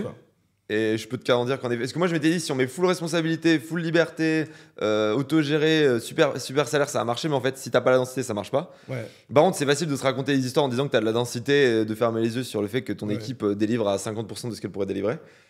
Et non, on a beaucoup. Pareil, la culture. Je pense que honnêtement, les gens qui viennent chez nous, moi j'ai raconté comment on était. Tu vois, nous par exemple, on va lâcher 20% de la boîte aux membres de l'équipe au total. En BSPC. C'est énorme, 20%. Ouais. Mais surtout quand t'es 14. Ouais. Non, parce que moi j'ai plusieurs. Pourquoi faire ça? Parce que c'est limite trop en fait. Bah, j'ai plusieurs mecs. Non, parce que moi les mecs chez moi ils value et moi j'ai des mecs, je leur propose quasiment chaque année une augmentation, soit en salaire, soit en equity. Ok. Et ils choisissent. Ils prennent toujours l'equity. Jusqu'à aujourd'hui. Ils auraient tort de faire le contraire, surtout si tu les payes bien déjà de base. Oui, ils sont déjà bien payés. Et c'est quoi, vous, la culture? C'est culture full remote ou t'as des bureaux? Non, je suis contre le full remote. C'est officiel. Moi, j'étais pour et pareil, j'en suis revenu depuis 6 mois. Je pense que j'ai eu plusieurs feedbacks d'anciens Germinal qui m'ont dit qu'avec le recul, ils se sont rendus compte que c'est ça qui avait détruit une partie de la boîte à un moment. Je peux comprendre, ouais. En tout cas, les profils qu'on avait en fait étaient adaptés adoraient bosser ensemble. Du coup, nous, on est hybride, c'est-à-dire on se voit 2 jours par mois à Paris, tous ensemble. Ça, c'est obligatoire. Ouais, c'est obligatoire. Et une fois par trimestre, on se fait 3 jours ensemble. Et en fait, on a des réunions et des discussions qui sont exprès à ces moments-là. Et après, tous les cadres de la boîte, donc Tech Lead, Head of Product, Moco Founder. Sachant que là, sur 14, vous ouais, les cadres de la boîte, c'est 4-5 personnes. C'est 3 personnes, quoi. Mais plus vous, quoi. Ouais, exactement. On se voit, sauf moi, parce que moi, du coup, je fais pas partie de cette équipe, parce que je suis pas dans ce genre de débat, etc. Bon, on pourra en discuter de leur regard en détail, mais le mardi et le jeudi, ils viennent au bureau. De 11h à 16h. Et ils ont des réunions exprès à ce moment-là, parce qu'on sait que c'est des sujets. En fait, en gros, on a pris tout notre agenda sur un mois, avec toute l'équipe, à une retraite qu'on s'est fait ensemble. On a dit, ok, c'est quoi les trucs où vous pensez que c'est mieux d'être en remote, les trucs où vous pensez que c'est mieux d'être en physique, et les trucs où on s'en fiche. Et tout le monde a pris son agenda, il a regardé tout son agenda. Et en fait, on a sorti. Tu mets les trucs. Et en fait, c'était toujours les mêmes réunions qui ressortaient. On s'est rendu compte qu'il y en avait, c'était mensuel et c'était d'équipe. Donc ça, on s'est dit, ça, faut le faire mensuel à tel moment. Pas de façon random. Et on s'est rendu compte que les cadres, ils pointaient tous les mêmes meetings aussi. Du coup, on les a groupés dans la semaine. Mais c'est hyper intéressant ce que tu dis. En fait, et là, ça que je sais pas exactement qui est l'audience encore de ce podcast. Je l'ai pas étudié, mais tous ceux qui seraient en fait dire à cette taille de boîte là, qui seraient à partir même de 5-6 à partir de 5-6 salariés, de faire ce travail là, de faire une petite retraite ou alors même vous faites une matinée où vous mettez changer d'air quoi. Prenez un tableau et en fait notez en fait tous les moments où vous pensez qu'il faut se voir. Et là, déterminer si ça doit être hebdo, mensuel, qui a besoin d'être là, quels sont à chaque fois les objectifs de telle réunion, comment on prépare cette réunion, comment on ressort de cette réunion, quelles sont les questions à se poser, quels sont les objectifs à se mettre, comment en fait pareil tout le contenu qui est donné dans les réunions, où est-ce qu'on les centralise pour que ça serve à tout le monde. Et tout ça, en fait, c'est les questions qu'il faut absolument se poser et mettre en place tout de suite en fait, tu vois, dès qu'on est 3, 4, 5 ouais, tu testes et après on en reparle. Et tu fais évoluer quoi. Et un truc qu'on a très particulier, c'est que nous on a un bureau avec nos users. Ok. C'est-à-dire que nous on a 20 users qui sont dans le bureau. C'est-à-dire on a 32 places, on a 12 pour Leadest, ça tourne du coup. Et on en a 20, c'est des mecs qui sont des contributeurs open source qui sont des clients. Ok. Et du coup, louent dans notre espace. Et du coup, on a une release. Et tu cowork avec tes clients quoi. Exactement. Tu as une release, tu vas dans le bureau, tu montres au mec. Des fois, tu as des mecs qui viennent dans le bureau, ils toquent, ils disent il y a un bug. Genre, c'est incroyable. Ok. Et toi, là-dessus, t'es le seul à pas être de Paname? Non, on est plusieurs à pas être de Paname. Ok. On va les devs surtout. Et toi, du coup, ça t'oblige à venir. Alors, attends, si j'ai bien retenu. Moi, je viens juste une fois par mois. Une fois par mois, tu viens genre 3 Ouais, mais parce que sur ces débats, produits, etc., c'est pas nécessaire que je sois là à chaque fois. Justement, même si je suis là à chaque fois, ça casse. Moi, par exemple, je me suis rendu compte que j'étais vraiment très très fort à buter le delivery de ma boîte. Ok. Je suis trop. Toi, t'es le CEO de Dust. Officiellement, ouais. Non, mais du coup, parce qu'en fait, CEO, encore une fois, c'est pas une place, c'est une non, fiche de poste. Sales, c'est une fiche de poste. Et toi, du coup, c'est quoi ton. Bah, je prends ta fiche de poste? Je prends les décisions difficiles Ok. que personne n'a envie de prendre. Donc, que ce soit sur le légal, sur RH. RH. Après, il y a des gens des fois, ils les prennent. Hein, mais quand vraiment tout le monde. En fait, pour moi, mon rôle, c'est quand tout le monde se retourne parce qu'il sait pas ce qu'il doit faire, il y en a un qui peut pas se retourner, c'est moi, quoi. Donc, ça, c'est ça ma fiche de poste. C'est ça. Et en fait, plus ta boîte va grossir, et en fait, plus ces problèmes qui montent jusqu'à toi, plus ça va être des problèmes durs à régler, en fait. Exactement. Il y a ça. Donc ça c'est, mais c'est pas. Après, donc ça c'est une fonction non opérationnelle entre guillemets. Après il y a la stratégie globale sur comment est-ce qu'on attaque le sujet. Je suis juste omnibulé par ce truc rouge. Non, et du coup on a aussi globalement la stratégie, mais ça c'est des trucs, ça me prend 20% de mon temps ces deux sujets. Hein. Et après le reste c'est sales et je fais c'est sales. Okay. Sales, finance et je suis un petit peu actif sur Twitter quand même. Pour nos clients, c'est pas mal. Mais tu vois, comme j'étais actif au début de LinkedIn, quand personne me connaissait, c'est juste mon audience. T'as beaucoup d'abonnés sur Twitter, toi? De quoi? T'as beaucoup d'abonnés sur Twitter? Non, j'ai 5000 abonnés, genre. Ah ouais, ok. Oui, non, mais c'est pas... Je fais 3000 de reach par post, quoi. Ouais. C'est juste... Et toi, non, vos clients, vous pas du tout LinkedIn ou autre? Non, pas du Et tout. pas besoin, je sais pas, pareil, d'avoir d'autres biais de création de contenu comme YouTube ou autre? Bah, en fait, moi, j'ai fait beaucoup d'événements d'événementiels physiques. On a fait des gros événements, des grosses conférences qui ont bien marché. Et là, du coup, on est en train de voir. Mais là, tu vois, on fait des hackathons en ligne, des choses comme ça. Tu vois. Sur notre funnel d'acquisition, on est en train de bosser le truc. Mais je le mets en mode, ok, on teste des choses et on voit ce qui est le plus efficace. Tu vois. Ok. C'est pas. Mais j'ai plus envie de créer un truc où le système est dépendant de moi. Tu vois. Ouais. Ah mais c'est ça un peu la difficulté hein. De ces modèles community-led grosses, c'est qu'en fait t'es dépendant, le chef de la communauté mais du coup j'essaie quand même, je suis en avant, tu vois, et justement j'essaie de mettre des gens de mon équipe en avant, mais où pareil on crée pas des personal brands, en fait on crée juste on crée une brand qui est Only Dust avec une communauté, on met par exemple énormément les gens de notre communauté en avant, c'est-à-dire qu'il y a énormément de contenu, beaucoup de meet-up, on a je sais pas entre 5 et 8 meet-up par mois qui sont faits par des gens de la communauté dans le monde entier, tu vois. Ok. Parce que tu étais quand même dans un milieu un peu niche. Donc, du coup, en fait, là, c'est.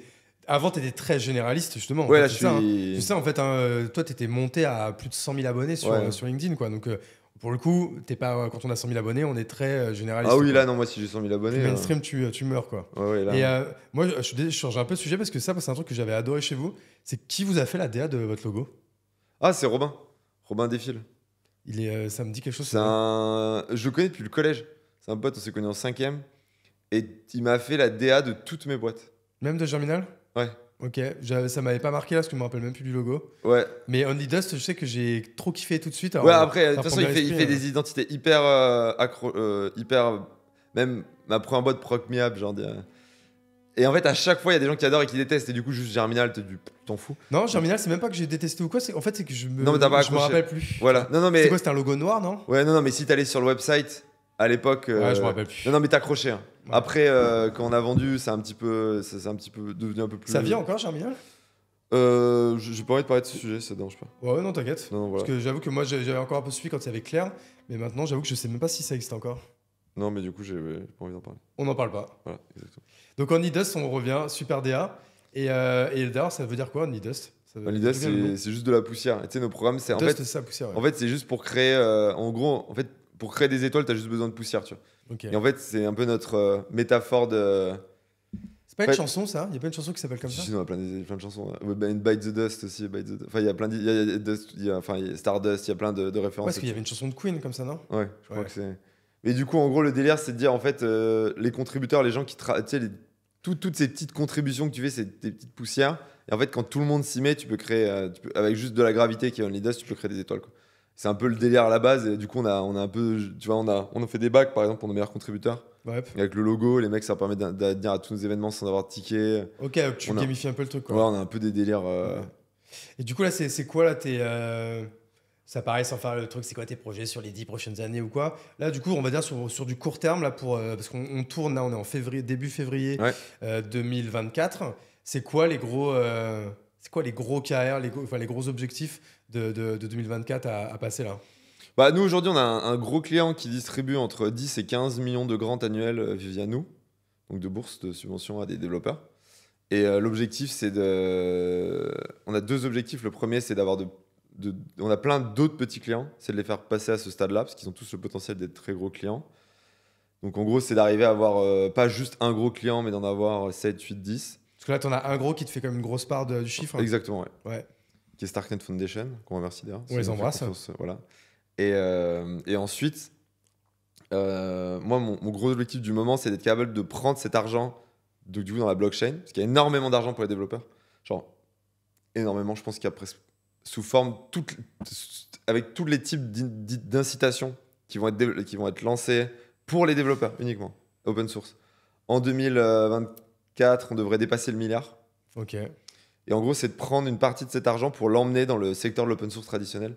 Et qu'en gros, parce qu'en fait, l'open source blockchain dépend vachement de l'open source traditionnel. C'est de prendre une partie de cet argent, quelques centaines de millions, et d'aller arriver en fait à irriguer et à montrer Toi, tu prends un cut de ça, c'est ça le BM. Ouais, après, moi, je prends un cut là-dessus. Ouais. Et c'est d'arriver en fait à financer l'open source traditionnel avec l'argent illimité de la blockchain. Et je pense que ce serait un peu trouver le meilleur des deux mondes, tu vois. Okay. Parce qu'on a des gens d'un côté qui ont énormément de ressources financières, qui ont des technos de ouf, et qui ont un état d'esprit de dire on va financer l'open source.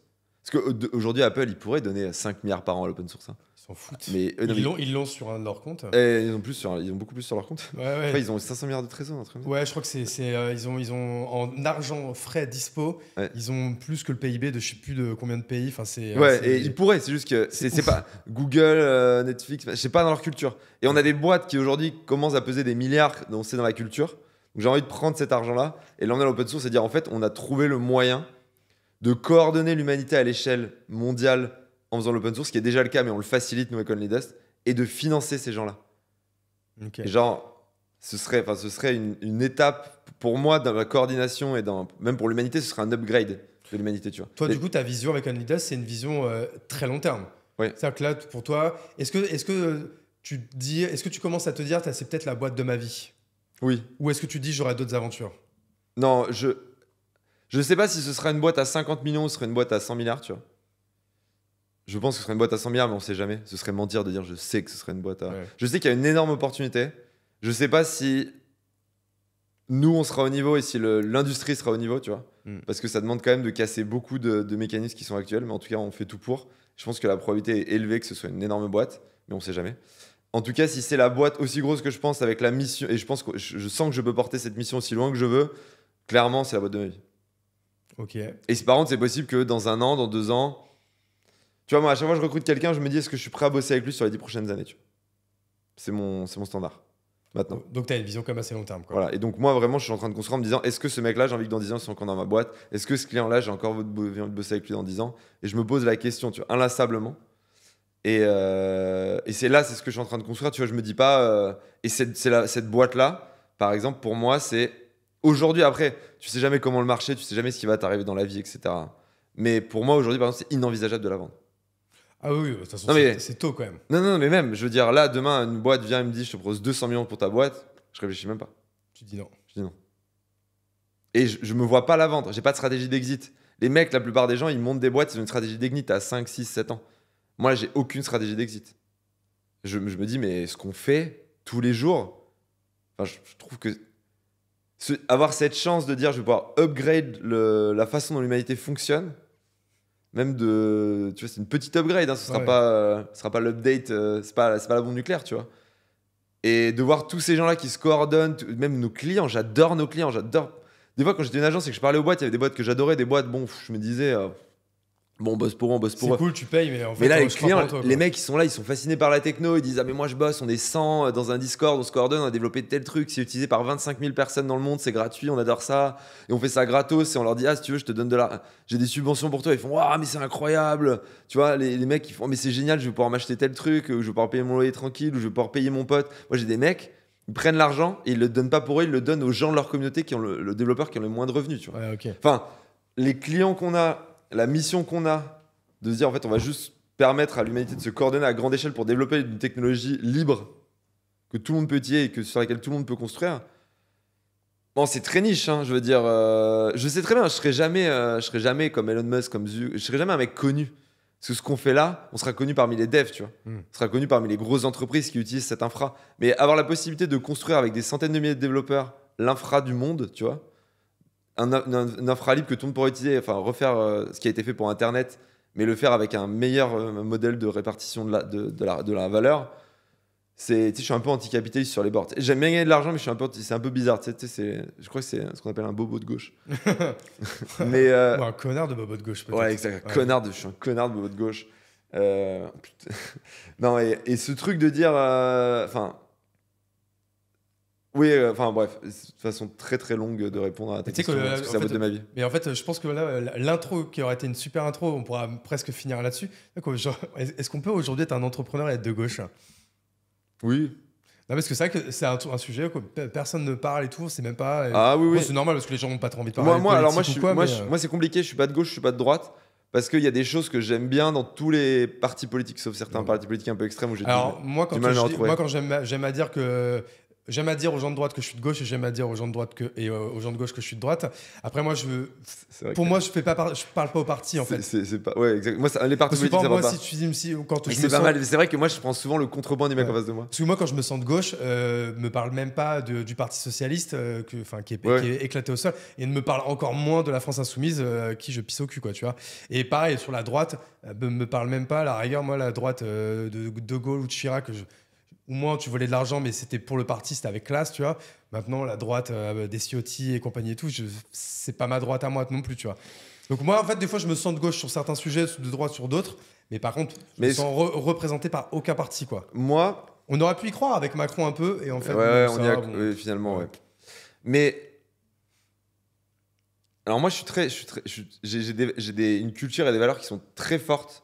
Du coup, j'aime bien dire que je suis de gauche, mais je suis méritocratique. Tu vois, par exemple... Ouais, mais la méritocratie, c'est pas un truc de droite, en fait. Ouais, non. Ouais. C'est ça, en fait, le problème. En fait, c'est qu'aujourd'hui, il faudrait redéfinir ce que c'est d'être de gauche, ce que c'est d'être de droite. Nous, dans la boîte, tu prends le niveau socio-économique. CSP, c'est quoi? C'est socio... Bah ouais, désolé, socio-économique, quoi. D'où viennent, ouais. D'où viennent les gens, j'ai voulu le dire de toute façon, d'où viennent les gens qui sont dans la boîte. Tu as voulu le dire comme un sociologue. Ouais, et je me suis pris les pieds dans le tapis misérablement. Je me suis étalé. Et ça m'apprendra. À me prendre pour un scientifique et pour un sociologue, avec un succès, avec le succès qu'on connaît, très mitigé. En fait, tu vois, nous, par exemple, je n'ai pas du tout fait exprès, mais dans la boîte, la plupart des gens qui viennent, tu regardes d'où viennent leurs parents, c'est que des métiers classe moyenne ou classe populaire. Ouais. Tous nos ingénieurs, quasiment tous, il n'y a personne qui a fait... tu vois, j'ai pas de polytechnicien, j'ai pas de HEC, j'ai pas des gens dont les parents étaient diplomates, alors que tu regardes la Startup Nation, la plupart des grosses boîtes, tu regardes les noms, les profils des mecs, ça enlève rien à leur mérite, hein, ils bossent comme des malades, ils sont hyper smart, ils forcent. C'est ça, en fait, les pauvres, du coup, ils seront toujours aux yeux de gens comme moi ou même de toi. Ouais. En fait, de base, alors que moi je parle de l'ancien moi qui était presque marxiste sur les bords, en fait, ces mecs-là, du coup, ils seraient moins méritants, alors qu'en fait, tout comme le mec qui est né pauvre, en fait, le mec qui est né riche, ils sont battus, c'est pas de sa faute, en fait. Non, c'est vraiment... C'est juste qu'en effet, lui, on lui a foutu des bouquins... Ceux que je déteste, c'est les mecs qui sont devenus riches et qui sont devenus fainéants et qui maintenant ont rien fait de leur vie alors qu'ils avaient tout pour faire, qu'ils avaient les bonnes cartes en main et qui ont même pas joué, qui ont même pas réussi à passer un tour, quoi. Mais même ça, en fait, tu peux te dire qu'en fait, il y a des syndromes tu vois, Rich Kids, ça a été étudié, en fait, comme quoi pour... C'est quoi le nom du bouquin déjà? Je sais pas. C'est pas Rich Dad ou non? Oui, non, après, il y a Père Riche, Père Pauvre. Non, mais Rich Kid, il explique que les enfants de gens riches, en fait, sont programmés pour être moins heureux et galérer dans la vie. Quand vraiment tes parents sont riches et que tu leur donnes pas la bonne éducation. Pas la bonne éducation qu'il faudrait. Tu leur donnes l'éducation que tu peux, en fait. Mais bref, passons. Et donc, en fait, tu pourrais même te dire qu'en fait, ces gens-là, mais t'as pas envie de les plaindre. Mais passons, parce que souvent, ils sont assez insupportables. Mais tout ça pour dire que du coup, nous, dans la boîte, j'ai beaucoup de gens qui sont vraiment issus de la méritocratie au sens républicain du terme. Ouais. T'as des gens qui sont élevés par l'école ou qui sont élevés par leur travail. Moi, j'ai un mec, il y a encore quelques années, il travaillait dans une petite ville de province, il était à 30K et aujourd'hui, chez nous, il est à 80. Et en 2 ans, tu vois. Parce que juste le mec, on a regardé, on lui a fait une offre, genre 30K, à mon avis, au-dessus de ce qu'il attendait en termes de salaire. Parce que juste, je lui ai dit, mec, sur le marché, t'es une brute, tu sais pas te vendre, t'as bossé dans des boîtes pas incroyables du tout, t'as un pédigré scolaire qui est pas ouf du tout non plus, mais t'es trop fort. Et genre, moi, c'est ma fierté, tu vois. Et donc, mais après, je te dis ça, mais d'un côté, en entretien, des fois, je vois 100 mecs et j'en prends aucun. Parce que je suis intraitable.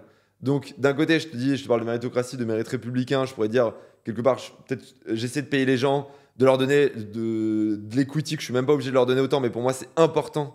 Et je pense que c'est un moteur d'engagement, mais c'est aussi pour moi, je pense que c'est juste. Je les paye plus au-dessus du marché parce que je pense que c'est juste, parce que c'est des gens qui se sont donnés.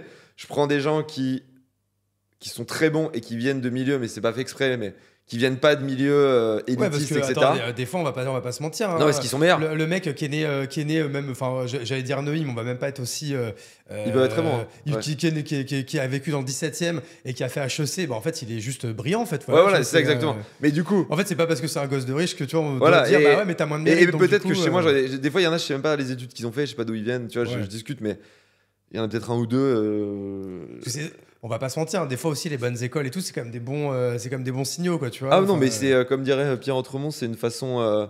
C'est un tampon de QI approximatif. Il a fait HEC, lui, non? Ouais. Et il dit c'est une façon de juger approximativement le QI de quelqu'un. Il dit par contre, c'est pas parce que t'as pas fait une grande école que t'es nul. Par contre, si t'as fait une grande école. Il me dit si t'as fait une grande école, a priori, il y a une probabilité élevée que t'aies un QI au-dessus d'une certaine moyenne. Du coup, on sait, voilà. T'as une façon de travailler, t'as une structure, et il a raison. On sait ce que c'est les concours pour rentrer à HEC, c'est hyper dur, c'est hyper sélectif. Donc si t'es rentré, c'est quand même qu'à un moment donné, t'as prouvé que t'arrivais à faire des trucs quand même. Ouais, mais en tout cas, le fait est que nous, j'ai ça, et du coup, quand je regarde ma boîte, je me dis en effet, c'est un modèle, mais d'un autre côté, c'est d'une violence extrême. C'est-à-dire que on prend un mec sur 100, on a quasiment que des mecs, la moyenne d'expérience chez nous, c'est 8 ou 9 ans. On a un alternant qui est brillant, Samy. Qu'on embrasse aussi. Qu'on embrasse. Et on a juste un alternant, sinon la personne chez nous qui a le moins, je crois que c'est 7 ans d'XP le moins, sinon. Ouais. Donc ouais, c'est pas pour tout le monde. Et quand il y a des gens qui me disent oui, moi j'ai des mecs qui. Enfin. Donc oui, et quand tu me dis est-ce qu'on peut être entrepreneur de gauche, le problème aussi c'est que comment tu définis la gauche. Et moi je pense que tu peux avoir des. Il faudrait que je me repose et que je me dise c'est quoi ma définition de quelqu'un de gauche en fait. Mais pour moi, performance et humanisme, c'est pas deux choses qui s'opposent, tu vois. Oui, parce qu'en fait, pareil, l'humanisme, c'est pas juste une valeur de gauche. Tu peux être humaniste de droite. Exactement. Tu vois, donc, pareil, en fait, dans les deux cas, en fait, les deux camps, ils s'opposent tellement et en fait, ils sont tellement politisés. Et tu sais que des fois, même, t'as même pas envie de dire je suis de gauche ou de droite. Non, mais je suis désolé. Aujourd'hui, quand tu regardes parce que ma copine est médecin, comme je disais, elle travaille aux urgences qui sont en tension. Quand tu regardes l'hôpital public, il y a un problème de moyens. Donc, c'est-à-dire, tu dis service public. Il y a aussi un problème d'organisation. C'est-à-dire que tu vois comment ils dépensent l'argent. T'as envie de te suicider en tant qu'entrepreneur. Genre vraiment, ça me désespère extrêmement profondément de voir à quel point d'un point de vue culturel, culture d'organisation, d'un point de vue management, ils font n'importe quoi et ils ont des médecins qui sont formés, qui sont quasiment formés comme des kamikazes. Ils sont prêts à se donner corps et âme jusqu'à ce qu'ils craquent, tu vois. Mais d'un autre côté, objectivement, tu aurais les moyens, tu dis c'est du foutage de gueule quand tu construis un nouvel hôpital à Voiron à côté de l'autre qui est plus petit, alors que la population a fait plus 8% dans le bassin. Et que le nouveau hôpital est plus petit que le. Tu es là, tu fais, mais les gars, qu'est-ce que vous foutez, tu vois? Ils sont déjà pleins, les trucs. Bref. Et donc, c'est multifactoriel, quoi. Ouais. Et le problème, c'est que d'un côté à gauche, on va dire qu'on manque de moyens, qu'on affaiblit les gens, qu'on devrait plus les payer. À droite, on va dire qu'en fait, c'est une question d'organisation et que les gens. Et en fait c'est un problème multifactoriel. Ouais. Et le problème de la politique, c'est que la nuance, sur LinkedIn comme dans la politique, ça fait pas d'audience et ça fait pas voter pour toi. Écoute, franchement, ça va être une bonne phrase qui va nous rapprocher de la fin. Mais en tout cas, c'est un bon débat à avoir. Question que je pose à tout le monde. Si je devais inviter une seule personne avec qui tu devrais me mettre en relation, pas obligé un entrepreneur, ça peut être qui tu veux, mais quelqu'un qui pourrait venir et qui pourrait être vraiment intéressant, tu me conseillerais à qui? En France, moi qui ai un petit peu bousculé, je réfléchis. Parce que moi, je vois, j'ai Nicolas Aignan en tête, qui me coach et que je trouve hyper intéressant. Ouais. Je pense que. Je te donne 3 personnes. J'ai trois complètement différents. Moi, j'ai mon coach sportif, là, qui a une petite chaîne YouTube, qui, je trouve, a une approche de la course à pied, du mental. C'est un mec qui lance sa boîte aussi, qui, je trouve. Enfin, en fait, à chaque fois que je lui parle, j'apprends des choses. Et tu vois, je trouve qu'on n'a pas assez de sportifs, de gens qui entraînent des sportifs, de coachs, mais qui sont aussi entrepreneurs dans notre écosystème. Ouais. Et en fait, on a tellement de choses à apprendre de la philosophie du sport. Et on a des gens, des anciens champions olympiques, c'est génial, mais qui étaient champions olympiques il y a 20, 30 ans. Et de voir des gens qui aujourd'hui sont dans le dur, qui aujourd'hui coachent des gens, qui aujourd'hui montent leur boîte. Je trouve qu'on a beaucoup à apprendre d'eux. C'est Nicolas Huriez. Donc vas-y, comment il s'appelle? Clément Huriez, pardon. Clément, désolé, je t'ai bousillé ton prénom. Du coup, Clément qu'on embrasse. Clément qu'on embrasse. Attends, juste, ouais, tu vois. Instant, si tu auras coupé ça ou peut-être tu couperas pas ça du tout. Non, j'avoue qu'on coupe rien. Ouais, toi tu coupes pas, tu t'en fiches. Bah, franchement, au bout d'un moment. Je regarde. Ouais. Et. Ouais, non. Et du coup, donc, Clément Hurier, en fait, je me demandais si c'était Hurier, désolé Clément si j'ai éclaté ton prénom et ton nom de famille. Et ensuite, moi j'aime beaucoup le parcours du mec de William d'Asphalt. Et je l'ai déjà reçu. Ah, tu l'as déjà reçu, mince. Dans la saison 2, en fait, il habite à Bordeaux. C'est l'un de mes meilleurs potes entrepreneurs. C'est un mec brillant. Ouais. Je trouve qu'il est brillant. Ton jean, c'est pas un asphalte, les chaussures, c'est d'asphalte aussi. En fait, j'ai que du asphalte ou du merch de boîte. Ok. Je m'habille qu'en asphalte. Eh ben écoute, asphalte, William. Et moi, ce que j'adore, c'est le parcours. Je trouve l'évolution de William aussi, parce que ça a été un de nos premiers clients chez Germinal. Ah, marrant ça. On l'a aidé à faire des choses et je pense qu'il nous a plus appris qu'on lui a appris, mais ça reste entre nous. Et je trouve que c'est un mec qui a une évolution assez incroyable, tu vois. Au début, je l'ai connu un petit peu entrepreneur parisien typique. Après, il est à Bordeaux. Sa boîte, elle a connu des phases de progression, tu vois, violente. Où il a galéré au début c'était 6 et 7, je crois. Ouais. Ensuite, il a connu un succès fulgurant. Ensuite, il a eu les problèmes de croissance. En fait, je l'ai vu passer tellement de phases. Et je trouve qu'aujourd'hui, c'est vraiment... Enfin, j'ai discuté avec lui, je trouve qu'aujourd'hui, il a vraiment un parcours qui est inspirant et des choses hyper intéressantes à raconter. Et voilà, mais bon, tu l'as déjà eu. Ouais, non, j'avoue, William, voilà, donc en gros, pour Nicolas Aignan, pour le parti coach, le mec qui casse les idées reçues. Clément Hurier, parce que je pense qu'on a besoin de plus de gens qui sont des entrepreneurs qui se lancent et qui parlent de sport. Et William pour les péripéties incroyables qu'il a vécues avec sa boîte, qui en plus pour moi fait totalement du sens. Ouais, écoute, merci beaucoup Grégoire. En tout cas, c'était très cool. J'ai bien aimé en fait qu'on se fasse un épisode comme ça, pas trop en mode Wikipédia, où du coup on a quasiment pas parlé de Germinal, on a un peu parlé de LinkedIn, mais très peu. Ce qui était un peu avant, t'es quand même deux ça me saoule un peu, trucs forts et tout. Je pense que t'en as trop parlé ras le cul. C'était très cool de parler du sport, de parler des routines, de parler de dépassement de soi, voilà, tout ça, c'est un truc qui m'intéresse vachement. Donc écoute, merci pour ça en tout cas. On a enfin réussi à savoir, parce que c'est ça que je pense que je te demande depuis l'été dernier. En fait, je pense qu'en fait, je voulais que tu sois dans la saison 1, je crois. Ouais. Et du coup, après, tu pouvais pas. Saison 2, tu pouvais pas. Non, mais en fait, c'est qu'à chaque fois, t'avais 2 jours et ça tombait jamais sur les bons jours. Et écoute, hop, tu vois, on est parfait dans le timing. Du coup, Thierry, CEO de Mastéos, qui est en train de m'appeler. On va lui répondre en direct. Ouais, salut Thierry. Allô ? Eh ben écoute, tu peux rentrer là, je suis en train de finir le dernier épisode là, que je suis en train de tourner. Et du coup, je monte à toi. Comment ? Alors, il n'y a pas de code. Hein, tu dis, c'est la porte juste à gauche. C'est la porte à gauche. En fait, c'est un café qui s'appelle Storyteller. C'est un café et en fait, le studio de podcast, il est en bas. Eh ben écoute, nickel. Merci Thierry, à tout de suite. Donc voilà, vous savez que le prochain épisode après, ce sera du coup Thierry, CEO de Mastéos. On va avoir pas mal de choses du coup à se dire. On va remercier également Podspace qui nous accueille dans ces super locaux, super setup. Si vous nous écoutez en audio, vous pourrez voir sur YouTube, le setup est vraiment magnifique. Évidemment, mettez 5 étoiles si vous êtes en audio. Un like, abonnez-vous si vous êtes sur YouTube. Et toi, Grégoire, on peut te souhaiter quoi là pour les mois à venir ? Continue à pousser le plus fort que je peux. Eh ben écoute, keep pushing. Merci à vous tous. Merci pour votre écoute, d'avoir écouté jusqu'au bout, parce qu'on a fait 1h40. Donc on est sur un bon épisode, une très bonne moyenne. Merci beaucoup Grégoire, merci à tous. Et merci à bientôt. Ciao. Ciao.